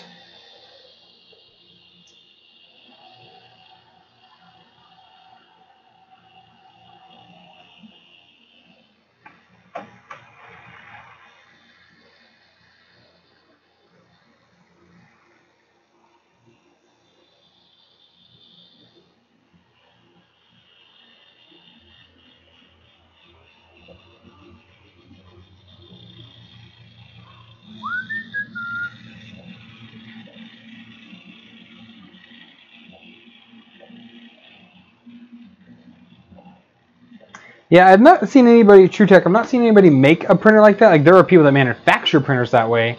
I've never seen anyone DIY one before. The one thing I really want to try, I want to try something like the Zix with the 2 independent heads. I think that would be pretty cool because you can do things a lot faster with something like that. Frank, I did not. I only see commercials if they come up on YouTube.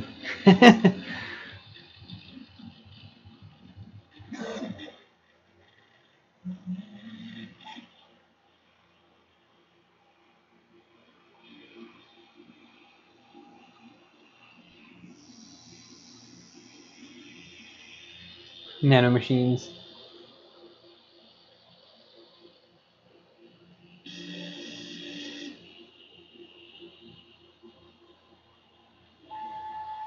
These things really spin quick, man. They just really get up and go.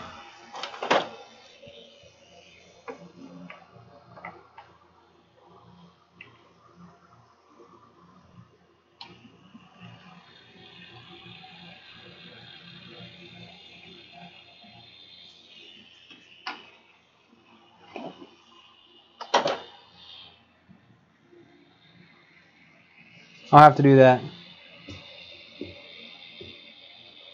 Try to print parts. I've not built any robots. I am not very big into robotics.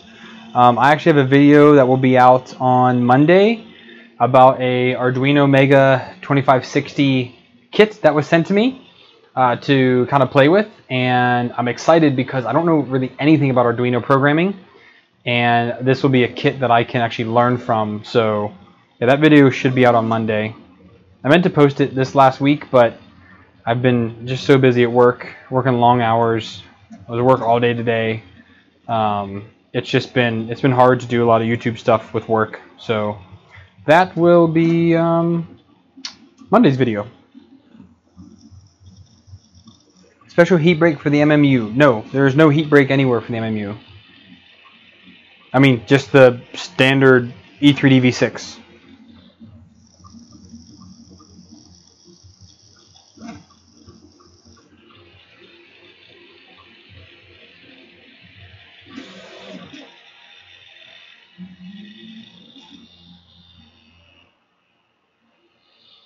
Yeah, and the kit came with like a whole ton of sensors. I mean, it's really a cool kit.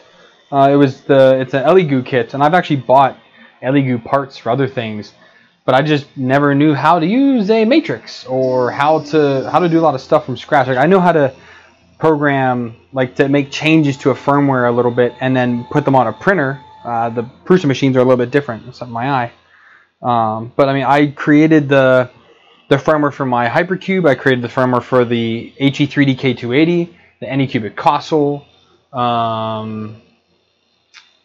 Fugatech FT5, I did my own custom one for that. So I've done a few of my printers with custom Marlin, but the Prusa machines are a little bit different, the way that you compile them and whatnot. I wasn't having luck with that per the last stream on the clone. But using anything else, I don't really know how to write the code. I know how to edit code, and I can make things work, but I don't know how to write it from scratch, which is kind of what I'm hoping that this kit will help me learn, is how to write code from scratch to make these various objects work together. I have some really cool things I want to try in the future, so we'll see how that ends up going. The upgrade is, I think, 300. I bought this when I bought the Mark III, so that was in July of 2018. I got the printer in September, I think it was September I got the printer, September, October, I don't remember now. And then this did not ship. It was supposed to ship in December. It did not ship until January, and I just got it yesterday, or Friday, when the mail came in. I just got it Friday, so it took a while to get to me, sadly. But yeah, so in total this was about $1,000. This was just over 800, I guess, or 850 with shipping. And then 300 for the MMU 2.0. So I'm hoping to do the same thing, or yeah, this was 800 because it was 750 plus shipping, and then this was another 300. So my goal was to make this for my clone eventually. And we'll see if I end up doing it or not. I might not, just because I don't need to. It might be kind of cool, but that's going to be my single extruder one.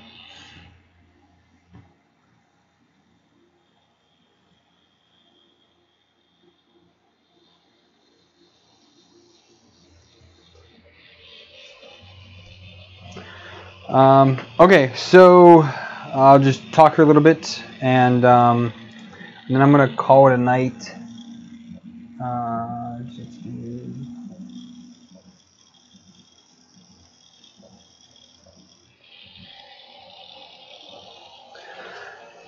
So real quick, I'll do a disclaimer that I did buy this with technically my money, but this was through, I saved up from Patreon for about a year, and that's how I was able to buy the printer and the MMU 2.0. It just took a long time to get here, so I'll put a shout out to my patrons. I've started some new things now. Patrons on the $2 tier or more end up getting a sticker. So if you guys want to have access to something like that in my after show, think about coming to Patreon. Links are down in the video description. Other ways to help out, buy me a coffee, or do a Streamlabs tip, or you can do super chat tips here in YouTube. So I thank anybody who has done things like that, and a lot of that money again goes to buying and doing things with this. So now that I have this in hand, I'm going to use a bunch of filament that companies send me, and start doing multicolored prints. It's going to be really fun. So I'm super excited about that. What else? So again, if you guys want to see how this print ends out, down in the video description you'll see some social media links: Facebook, Twitter, and Instagram. I try to post on those as often as I can, but you'll definitely see a post tomorrow on how this planetary gear comes out, if it ends up, how hard it is to break free, things like that. So if you want to see how this turns out, you're going to want to tune in on my social media platforms to see that. Again, if you guys aren't subscribed and you enjoy the videos, you enjoy me doing these live streams, these are all live builds that I do on YouTube. It's been a lot of fun to do that. A lot of feedback from people in the comments. It's fun interacting with people as well. So if you guys want to be a part of that, make sure you subscribe, and that way you know when I upload content. And yeah, so that's going to be a good night, guys. Thank you so much for those of you that chimed in. I would have forgot that ball if it wasn't for the commenters. So thank you for that. Please like the video, share my channel out there if you guys are interested in 3D printing. Thanks for watching, guys. I'll see y'all next time.